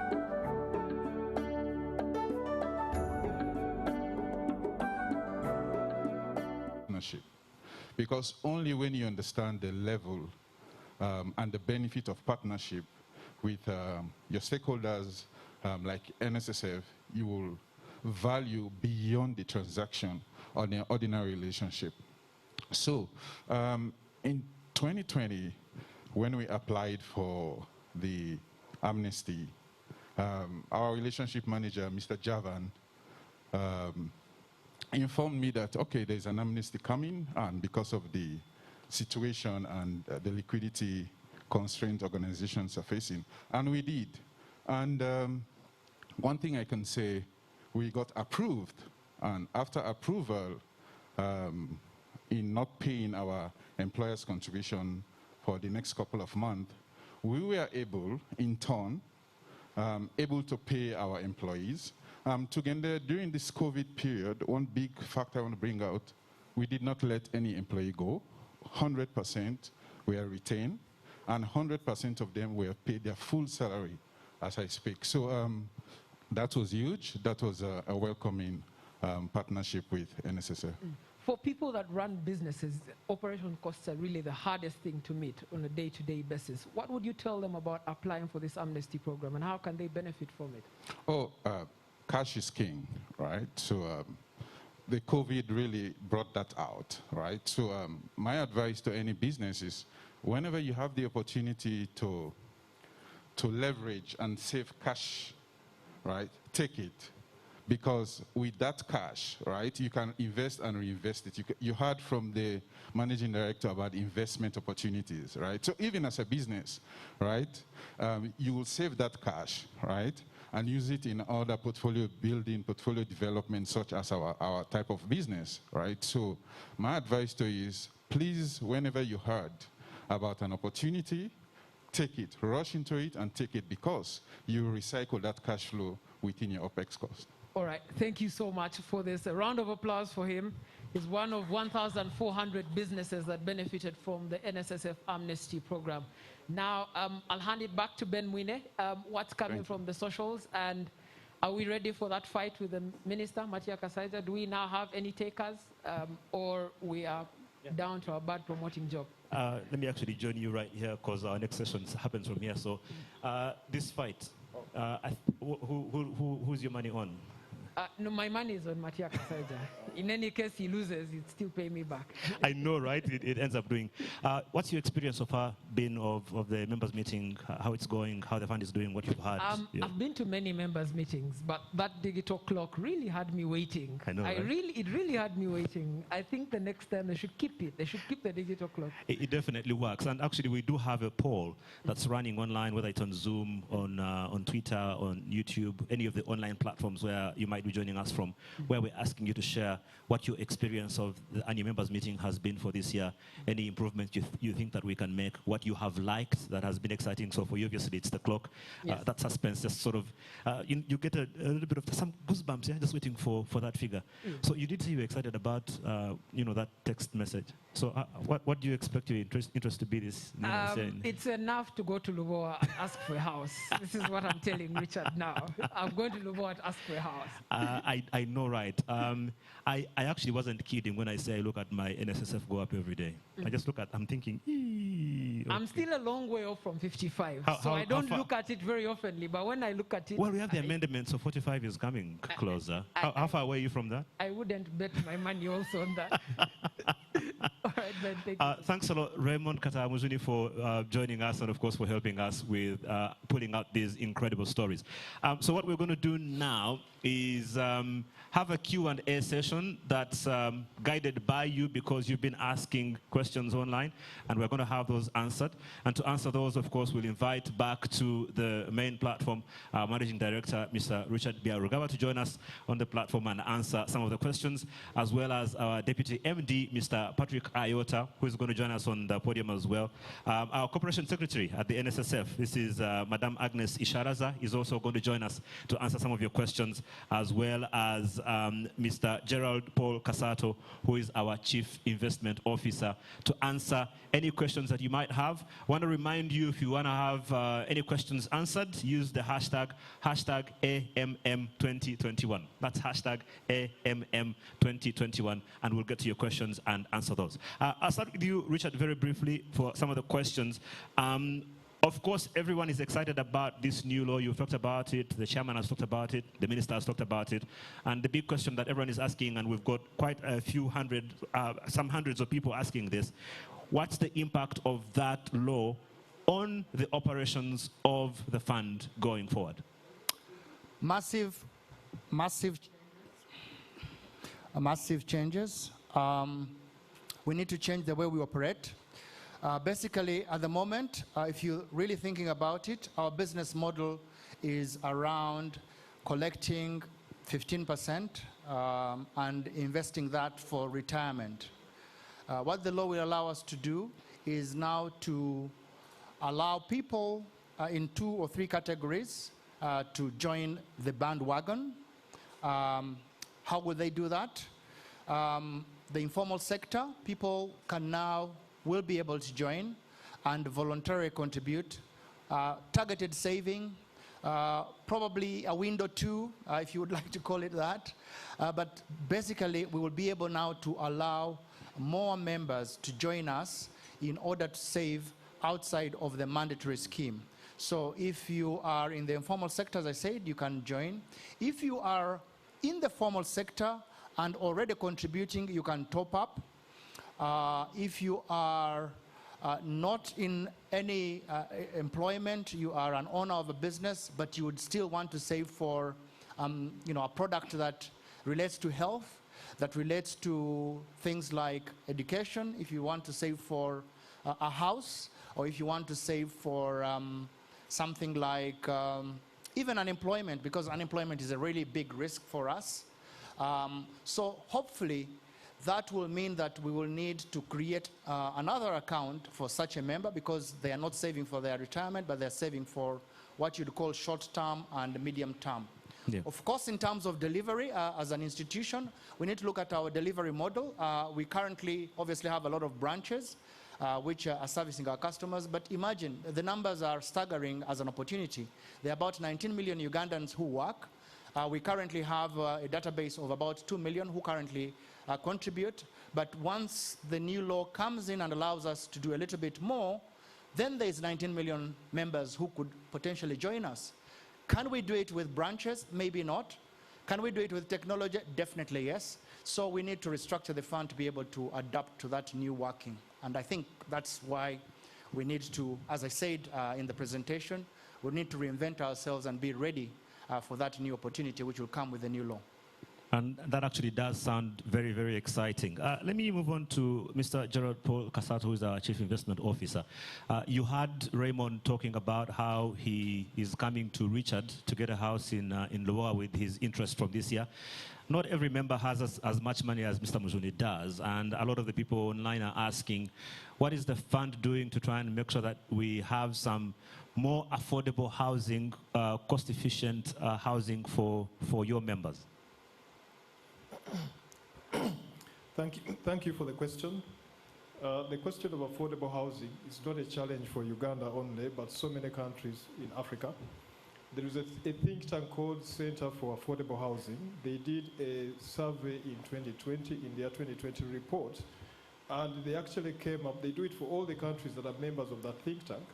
They came up with a number of 183 million shillings as the minimum a formal developer can build a house for. Now that house will probably be around 60 square meters, so that is around 3 billion Uganda shillings per square meter. So now let me address the question with a statistic, after sharing the statistic. So when you look at our projects, we not only have Lubowa, but we have the Chanja project, which Richard alluded to in his presentation. That project will have 160 units. Construction is around 40%. We expect to finish next year. We are targeting a selling price of 200 to 300 million shillings. Now, when I convert that selling price to price per square meter, that is about 2.3, 2.2 million shillings per square meter, which compares favorably with a statistic from the Center for Affordable Housing, which is around 3 million shillings per square meter. Moving on again with more information to give you a little bit more insight, there is a developer who I don't want to mention that partnered with some Chinese contractor to put up some low-cost housing in St. Emma. The project is selling for $17,000, which if you convert at the exchange rate, it's about 61.2 million shillings. Now, the selling price per square meter is of course lower at 1.6 million shillings per square meter, but the reality is that the unit is so small, the unit is only 38 square meters. Now, if you look at the average household of a Ugandan family, on average you find about 6 to 5 people. So a house of 38 square meters cannot sustain the livelihood of an average Ugandan household. So in terms of what we are doing, we are aiming to deliver bigger houses at an affordable price. And as I said, our price compares favorably with the Center for Affordable Housing. We will be doing 2-bedroom apartments at a total square meter of 89. 89 is bigger than the 60 square meters. We will be doing 3-bedroom units at 130 square meters. Again, that number is way higher. Now, moving on, we have a contractor at Temangalo. We actually have a design and build contractor at Temangalo. We are starting this project this year. We expect to roll out 550 units. The master plan has 3,500 units.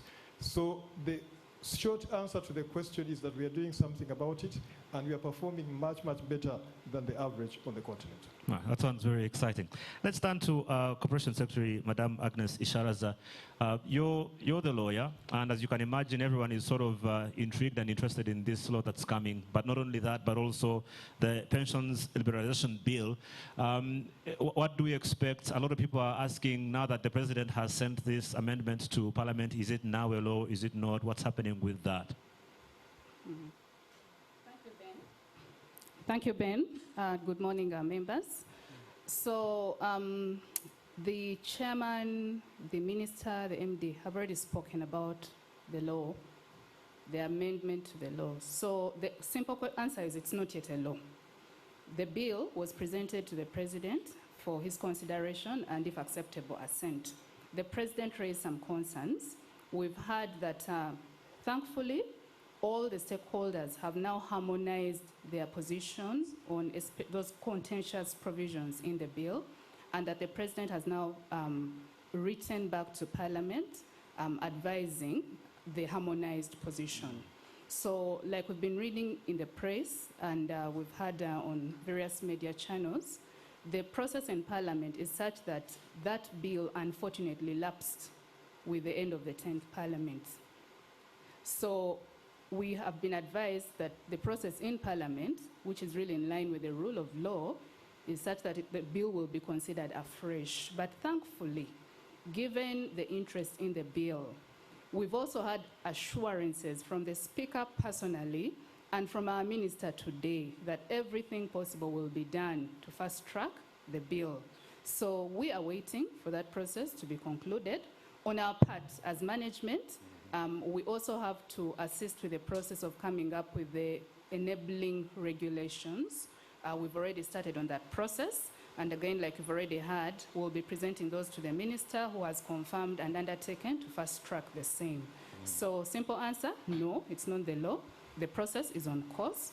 All stakeholders have committed to fast track the same, and we are waiting for the bill. Thank you. Thank you very much, Agnes. I'll turn to Mr. Ayota, Deputy MD. As you can imagine, a lot of the questions that are being asked online are mostly from members who are itching to get their hands on some of this money. So lots of questions about midterm access. But there's also a very important question to you, Mr. Ayota, about what's happening with people being able to use their balances as collateral to borrow from banks. Do we know if and when that's going to be happening, and how does it come to be? The good news is, and this is to the members, there are provisions within the law, as Richard talked about, that will give the fund the flexibility to come up with products that are very relevant to our members. And one of the areas that actually members have raised concern with, the opportunity they miss, because think about this, if you want to go and buy a house today, let me say it's even 100 million shillings, and the bank asks you for 20% down payment, that amount of money is a lot, and it becomes a bottleneck to owning a house. One of the things we envision, if the law is passed and the provisions stay in there, is basically we can provide an opportunity where you can use your balance, maybe 50% of your balance, as collateral, basically to secure that mortgage. The money doesn't leave the fund, but now the bank is comfortable enough to say, well, maybe you don't need a down payment of the 20 million shillings to get a house, or maybe you can get a lower rate because we've de-risked that aspect from the bank. So we're looking at the various options that will come through the law, and believe us, as Richard said in the morning, members' welfare is our concern, and we do all what we can to make sure that we utilize the opportunities within the bill and within the law to actually bring value and relevance to our members. Thank you very much, Patrick. Ben, sorry? Yes, please go ahead. If I may? Yeah, thank you. Sorry, I forgot a very significant part of the question you asked me, the question about the liberalization bill. The simple answer to that is that bill was withdrawn by Cabinet in 2018, and in lieu of that, the amendments to the NSSF Act were proposed. So that bill was shelved by Cabinet. Thank you. Right, thanks. So we wait to see what happens with that. Richard, Everyone is excited about the interest we've received, 12.15, very big figure, especially in light of COVID and what's been going on with that. But some very curious members online want to dig a little bit deeper to find out how exactly were you able to give us such an amazing figure. Where did the fund make most of its money? Which asset classes made the fund the most money in the previous financial year? That's a very good question and very relevant. So if people were paying attention to my presentation, there are two main areas where we made quite a significant return. One was, as usual, the tried and tested and long-lasting solution to every problem that belongs to the fund, fixed income. We were able to return an average of about 15%, slightly less than 15%, I think 14.3% on our fixed income portfolio. 14? 14 point? 16, Richard. 16, okay, 16. Sorry, 16% on our fixed income portfolio. The second area, if you are paying attention, was even more dramatic because if you notice that the stock market in Kenya increased by almost 20-something%. That largely contributed to a 19% return on our equity portfolio. So those two asset classes did perform very well. The asset class on real estate did not perform as well as the other two. It returned about 8%. So if you commingle those returns based on their weightings on the portfolio, it does come down to a gross of about 13 or almost 13 and a bit. And if you remove our 1% expense, that would probably leave you around the 12.15%, which we declared today. So to answer the question, we made quite a lot of money under our fixed income portfolio. We made quite a lot of money under the investment from in equities. A little portion was made in the real estate as well. And of course, the interest could have been higher actually if it weren't for the losses that we incurred on the currency. And if you look at our financial statement, that's around 300 billion shillings because of the appreciation of the Kenya shilling. Sorry, the Uganda shilling appreciation against Kenya shilling, which resulted in that loss on our financial statements. Thank you very much, Richard. It's very annoying that our currency becoming stronger cost us money. I'm very angry at this. Yet I should be happy, I guess, right? I think I fall in the category of people who really don't care which asset class made money as long as you made money for us. So, which is why the fund does what it does, and we sit back and enjoy the interest. Mr. Kasato, a quick question for you here. Is there any scenario, again, because a lot of the members are asking about being able to access money, we've heard about midterm access and all of these things. Is there any scenario in which the fund can be converted to some sort of pension scheme where we can be able to actually make some money on a monthly basis being given to us? Is that something that would even be envisaged at any point in any way? Well, thank you, Ben, for the question. I think in Richard's presentation, he actually said it that one of the things the NSSF Amendment Bill or the amended NSSF Act will present the fund is the opportunity to offer other sort of products. So essentially, the design of the scheme today, it's a provident fund. In other words, you get a lump sum. An annuity is where you exchange a lump sum for a regular income. We believe that going forward, if the law allows us, we should be able to structure ourselves to deliver an annuity. Internally, we are prepared, and we are just waiting for the law. Right, and for the record, for simple people like me, annuity is where you're able to pay out money on a bit of a regular basis, correct? That's correct, Ben. All right, thank you. I've been hanging around you guys, so I'm learning some of these things as well. Let's come to our company secretary again. As you can imagine, there are some people who might not be too happy with what's happening with the fund. I'm seeing a number of tweets, people asking about what's happening with Makerere staff, and they're accusing you of suffocating them. What's the story there? What's happening with Makerere University staff? Thank you, Ben. It's sad to get such feedback because, like you know, the fund's purpose is to make our members' lives better. So if a member is out there and expressing such sentiments, it's sad. But let me give some background to give context to where that comment is coming from. So NSSF is mandated by law to collect contributions from eligible employees and employers, unless such employers are exempted by the minister.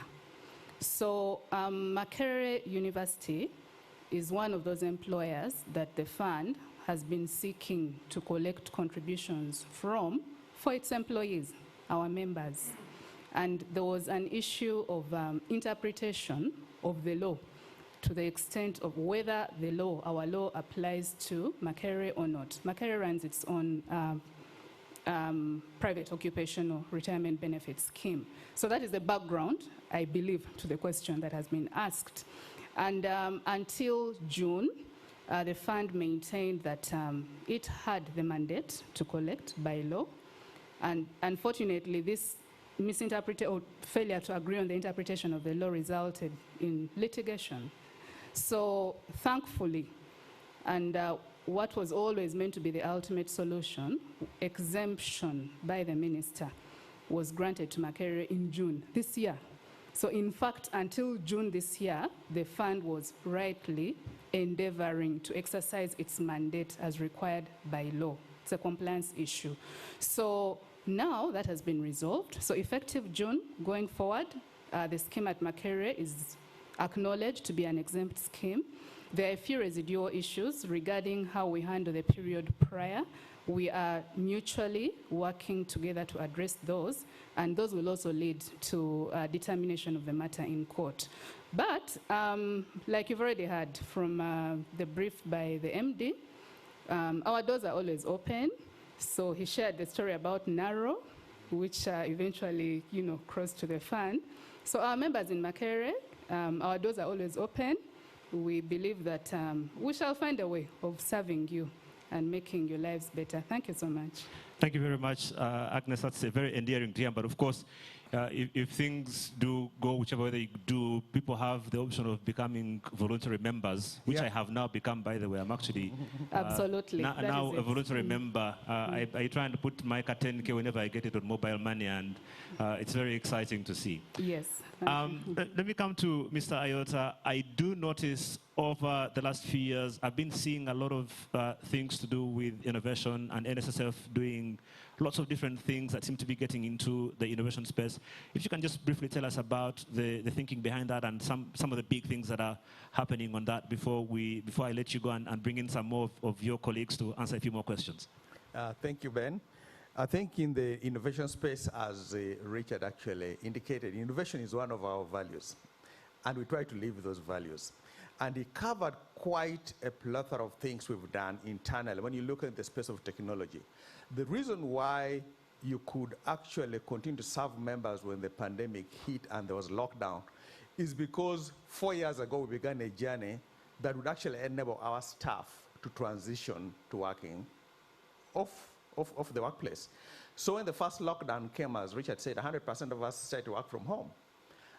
By the time the second lockdown came through, it was just business as usual for us, so we could still serve our members from them. That major piece in terms of technology that we did. He talked about the financial literacy and others, but let me tell you something about innovation that's so endearing to us. It's actually the impact. The financial literacy, the first class we had 134 members. It was a 6-month class. They had to come physically and meet once a week, every Wednesday. 2 stories. There was a doctor from Ginger. Every Wednesday for 6 months, once a week, he drove from Ginger to attend that class. We didn't even know why. But more importantly, there was a couple. They joined the class, and we didn't really know about this until they graduated. On the graduation day, they stood up to give their testimony. Apparently, the man, they were in their mid-50s, the man was a typical us, African man. I make the money, I make calls how we spend it. His wife, I realized that along the way, the spending wasn't very hard. So it had become a point of friction to the point that before they joined the program, they were on the verge of divorce. They go through the class together 6 months later, and they stood up and said, you know, now our marriage is stronger because now the wife is handling the money. And that impact is something we didn't see coming. And you wonder, so how do you measure that impact? How do you measure the touching somebody's life? That through a program that you didn't even think somebody's marriage was saved because they're willing to listen and go to the class. And so there are plethora of stories. When you look at the startups Famunera talked about there, what we realize, people in Uganda, if we want to create jobs and create our futures, remember, when we create jobs, we create members for us. If we are going to create jobs, we need to be able to help people who are entrepreneurs start. Most banks, we have an ecosystem how jobs are created. You have an idea, you pilot the idea to see, will it work? You commercialize the idea, will somebody buy it? If those three are lined up, you scale it. In the scaling stage, there is enough money. Banks are there waiting. They tell you, you have 3 years of experience, audit books, you come, we'll give you the money. In the commercial space, there's some money. We have got venture capitalists there. In the idea stage, there's actually enough money. We have 24 business incubator centers in Uganda. You have an idea, you can go there, it will be cleaned up. In the pilot stage, nobody wants to put money. And that's why we said we would play. And Famunera is an example. First cohort, they've survived COVID. He's expanded. This year, we hope to fund about 100 startups. We've built an ecosystem where you don't have to have a physical presence. We launched our online classes in May 10th. We got 1,500 people go through the class by August 10th. The most amazing thing, they came from all over Moroto, Arua, Kasese, Kampala, so the reach is greater in terms of what we do. And the more we do that, the more chances that we'll create a better future for this country. Wow. Thank you. No, thank you. I think, Richard, we need to add on to the report for next year, marital counseling as one of the one of the highlights of the NSSF. If people's marriages are being saved because they are attending these financial literacy classes, that's definitely a big highlight. Big thank you to Mr. Ayota, to Madam Ishalaza, and to Mr. Kasato as they leave the stage. And as they do, I'm going to invite our next set of panelists. Milton Owor is Head of Human Resource and Administration. Mr. Stevens Mwanje is our Chief Financial Officer, and our Head of Business, Geoffrey Sajabi, to come and also take some of your questions. As they do, Richard, the question coming here for you, of course, as you can imagine, there's lots of questions yet about this midterm access. It's a thing that everyone is asking about. And someone is asking why it's being limited to 45 years, and yet some members have served for more than 10 years, including myself. And so my age hasn't reached 45. I'm just 3 shy of that. And yet I have a lot of money with you that could help me do a lot of things. So why are you shutting us out of this midterm access? Okay, so all this was played out actually in the discussions that were going on in Parliament. This was also played out in the negotiations that were going on between the stakeholders, mostly the unions and the management at the NSSF, and also the Ministry of Gender and the Ministry of Finance, in which the compromise was then arrived at. So we started from what the Parliament had suggested. Parliament had suggested under 3 clauses that the first clause was to allow members who had saved for 10 years or those members who had saved for, who had reached the age, who had attained the age of 45. So that was the first category. This would have included people who such as yourself, I'm not too sure how old you are, but because you've saved for 10 years and not yet got to the age of 45, so a guy who's joined the fund when they are, say, 20 or 21, 22, let's say, and they are 32, they could have qualified for that. But of course, those who are 45 and above would also have qualified. That number, when we looked at it, was quite a big number, and I will just pause for that before I talk about the numbers involved. The second category was that if you had attained the age of 45 and you were out of employment for at least 3 years, then you could get 40% of your savings. And then the third category was if you were disabled and you were out of employment for 1 year, then you could get 75% of your savings. So if you put those 3 categories together, as I've illustrated, that figure would have come to about 6 trillion shillings. And if you recall, our fund is about 15 trillion shillings. That is a significant part, of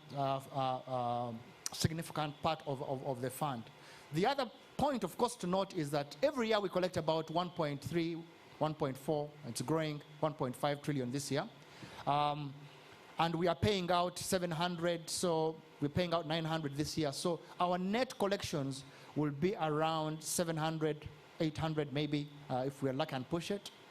And suddenly, if you wanted 6 trillion shillings out of the fund, you basically are saying you can't pay out of your collections. You would have to pay out of your investment income, whatever you can get out of there. But most importantly, you would now begin touching on your principal, the amount of money we've invested in principal, which would then lead to us ending up selling in a market where we are the main players. And you've heard about demand and supply. If there's a lot of supply and very little demand, it leads to prices going up, and the prices is interest rates, and if interest rates go up, the price of bonds comes down, and therefore we lose money. So the challenge would have been that, of course, would have wanted more people to benefit from the 20%, but how do you then control the impact on the fund, given the fact that it would have covered a lot more people? Which is why then the compromise was reached that let us only look at the category of people who've saved for 10 years at least and have attained the age of 45. That number comes down to about a liability of about 1 trillion shillings, but it also includes about 400 billion shillings or 500 billion shillings of members who've already attained the age of 50 or 55 and are already due to get their money if they wanted to. So we believe that maybe those people might not get their money because the reason they've left it there is maybe they're getting a good return. In fact, they're getting a good return.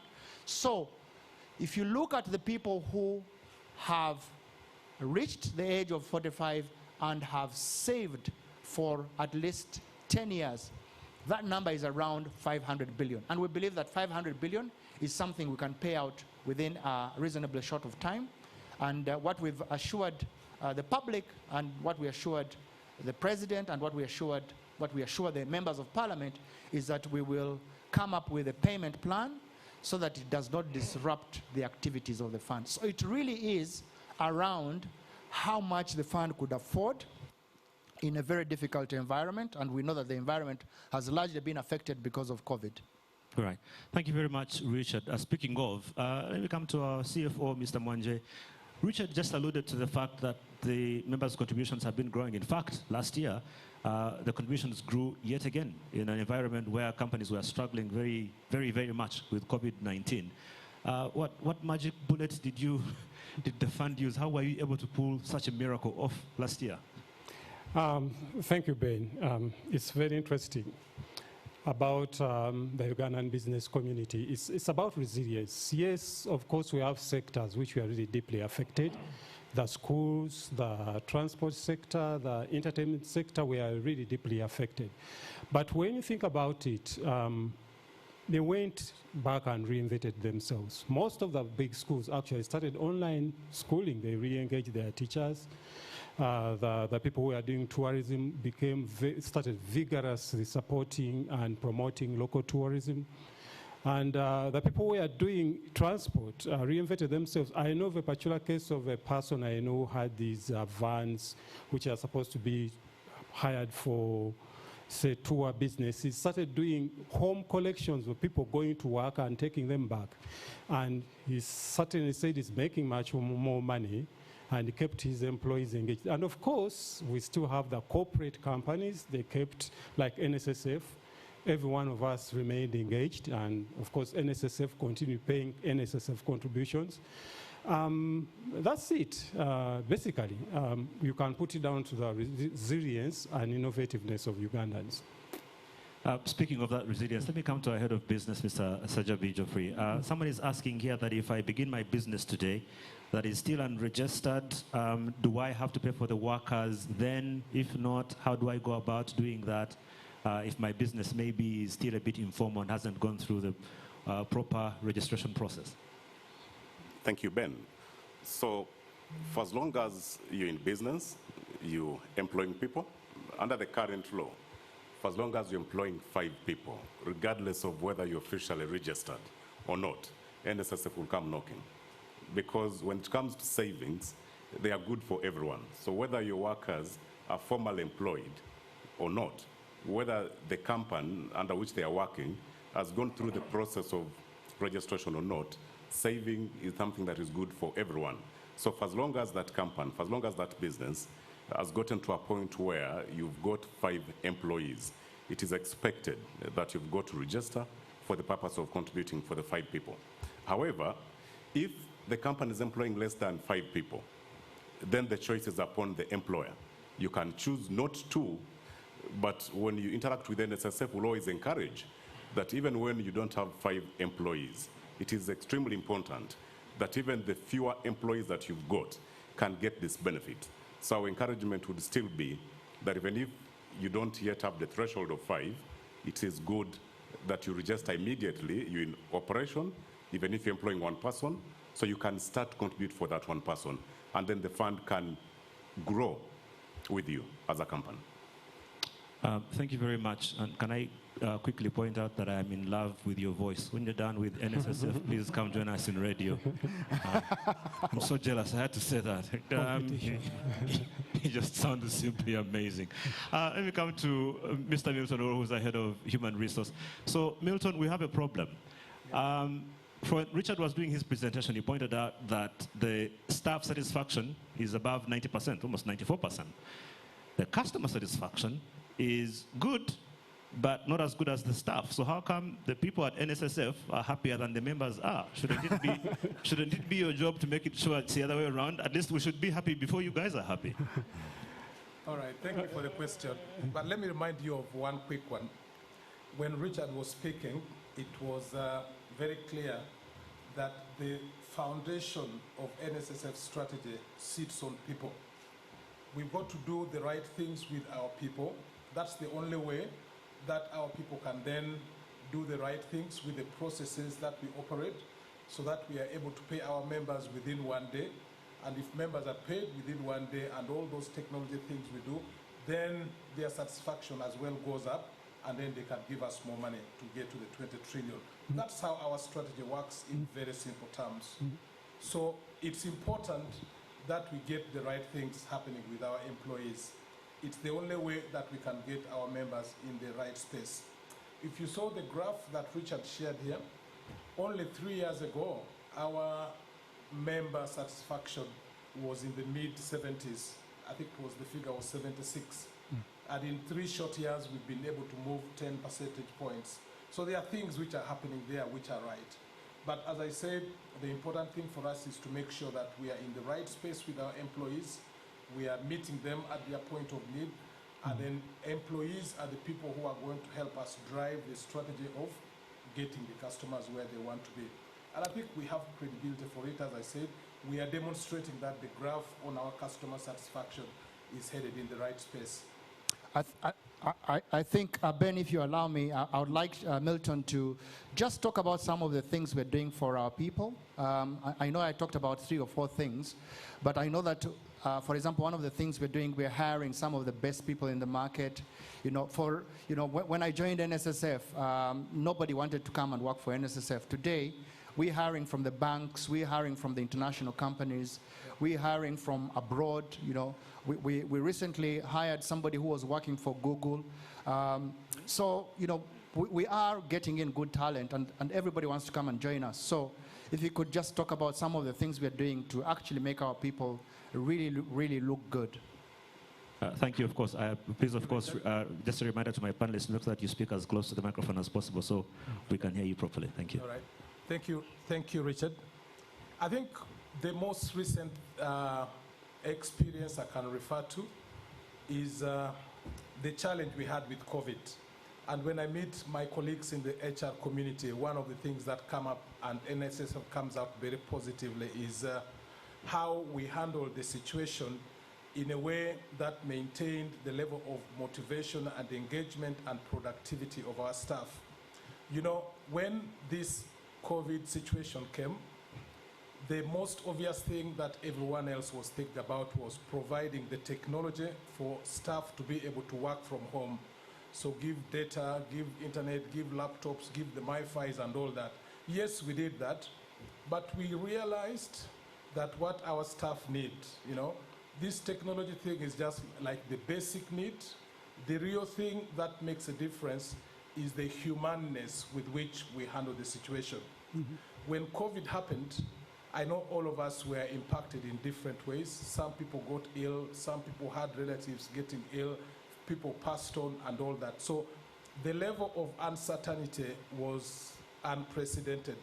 So the first thing we did with the previous board was to say we must give our staff certainty. Let us take the strategic decision that as NSSF, we are going to ensure job security for our employees. We are going to ensure that nobody gets their salary reduced.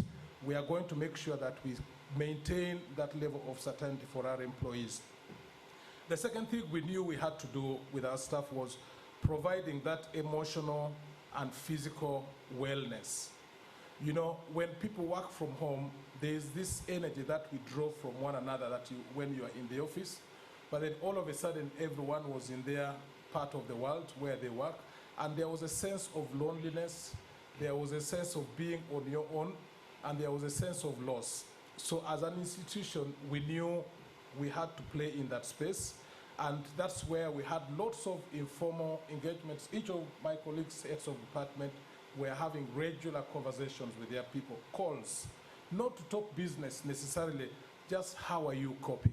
How is it at your space? How can we be of help for you? We encouraged people we engaged counselors because people had personal challenges that they wanted to deal with.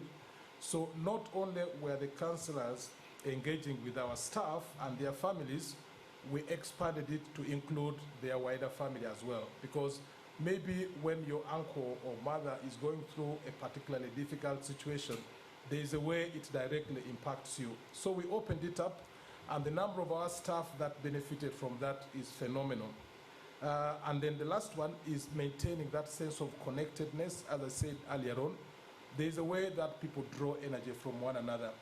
If you're working remotely, you lose out on that. So we did all those things, and I think from the PAL survey that we do with our staff, it went down very, very well. And I guess I must say that MD himself and Patrick, we made it a point to organize sessions where the MD addresses staff from wherever they are, and people ask all sorts of questions. Most of the questions business, but a lot of the questions about their own personal challenges, you know. So the list is long. I know that we are time constrained, but I think the summary of it all is staff are very alert or are very awake to how you meet them at their point of personal emotional need. Yeah. Staff are very alive to how to the balance between what you extract from them versus what you put in.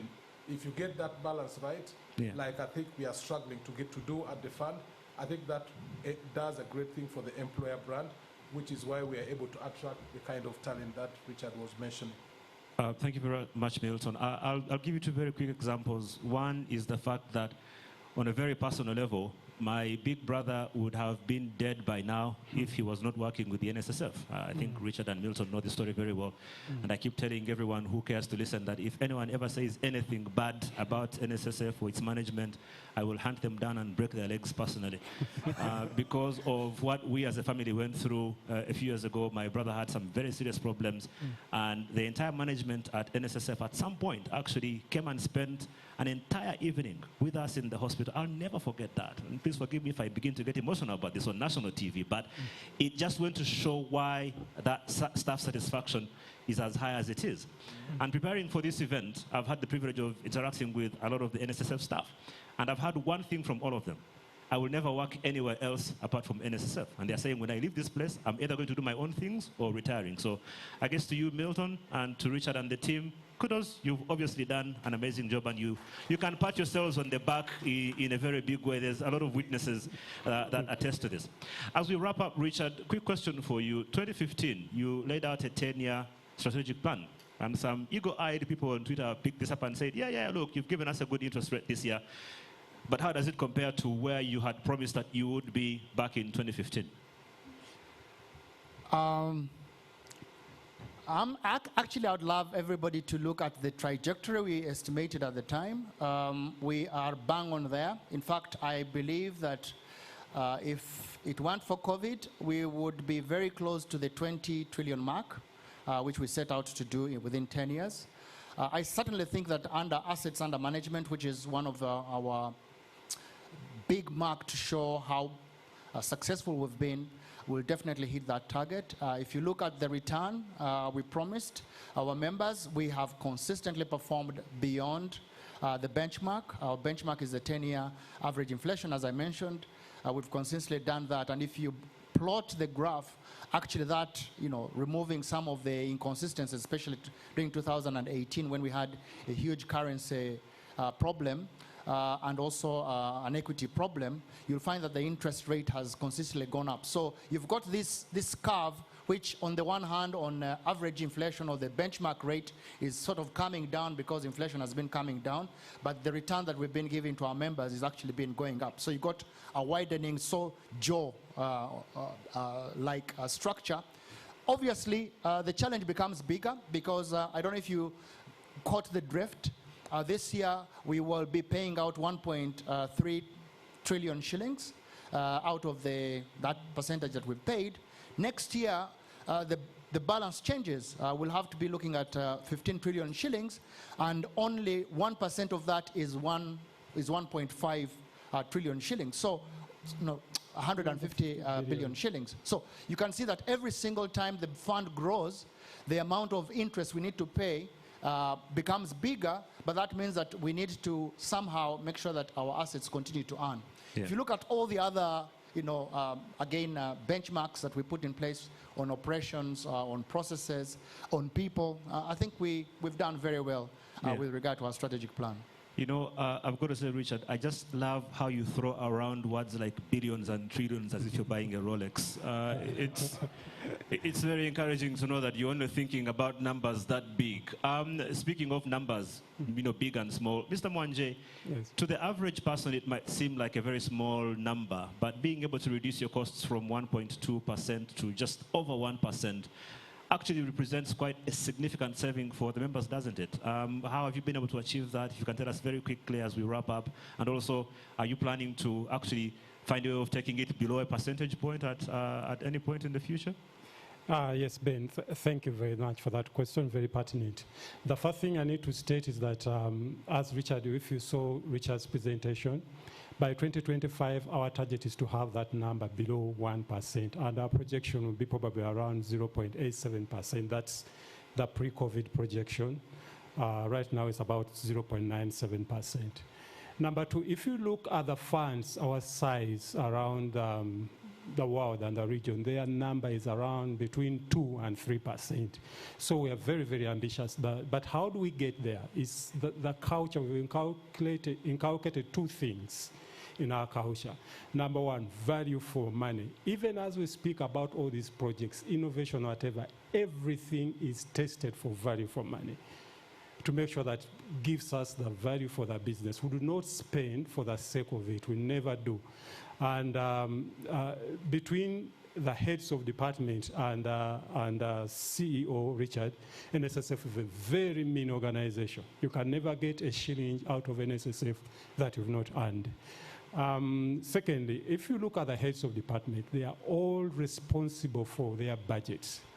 And even if it's 100,000 shillings spent, 50,000 shillings spent, all of them have been trained. All of us have trained. No one signs off on something that is not aligned to the strategy and that's not giving us value. Yeah. And with that, I can assure you we're on the right trajectory. We'll get there. Yeah, right trajectory for you, Mr. Mwanje. For those of us who do work for the NSSF, that's very depressing because getting any money out of you is a big challenge.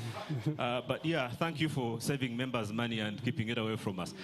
One very last short one for our head of business. Mr. Sevi, the question around how quickly it takes to process members' benefits. I know that for a very long time this was almost like a painful process. But from what we hear these days, that seemed to have changed a lot for the better. If you could, in just a few seconds, point out how smooth that process has now become as we wrap up. Thank you, Ben. And let me try to give it a bit of the context. So About 10 years ago, we'll take an average of 90 days from the time when you make your application to when we actually pay you, to the extent that some people would forget that they made an application and they waited for the surprise. Now, because of the deliberate effort undertaken by the fund over the years, because we've been able to improve efficiencies, because we've largely automated many of the processes, today we're taking an average of about 9 days, okay? 9 days is the average. Of course, there are claims that are paid even in a shorter time, especially the age benefit, because it does not require verification from any third parties. We also have a few claims that still take a little longer, and they explain why the average is still 9 days, especially the survivor's benefit. For the reason that many times family members, some of the dependents, take much longer to reach agreement on who should actually be paid. That's why we keep emphasizing to members that we've made it extremely convenient for you to update your information with the fund. So today, if you got your new spouse, update. Today, if you got a child, update. That makes it convenient and much easier for the fund to be able to verify this information.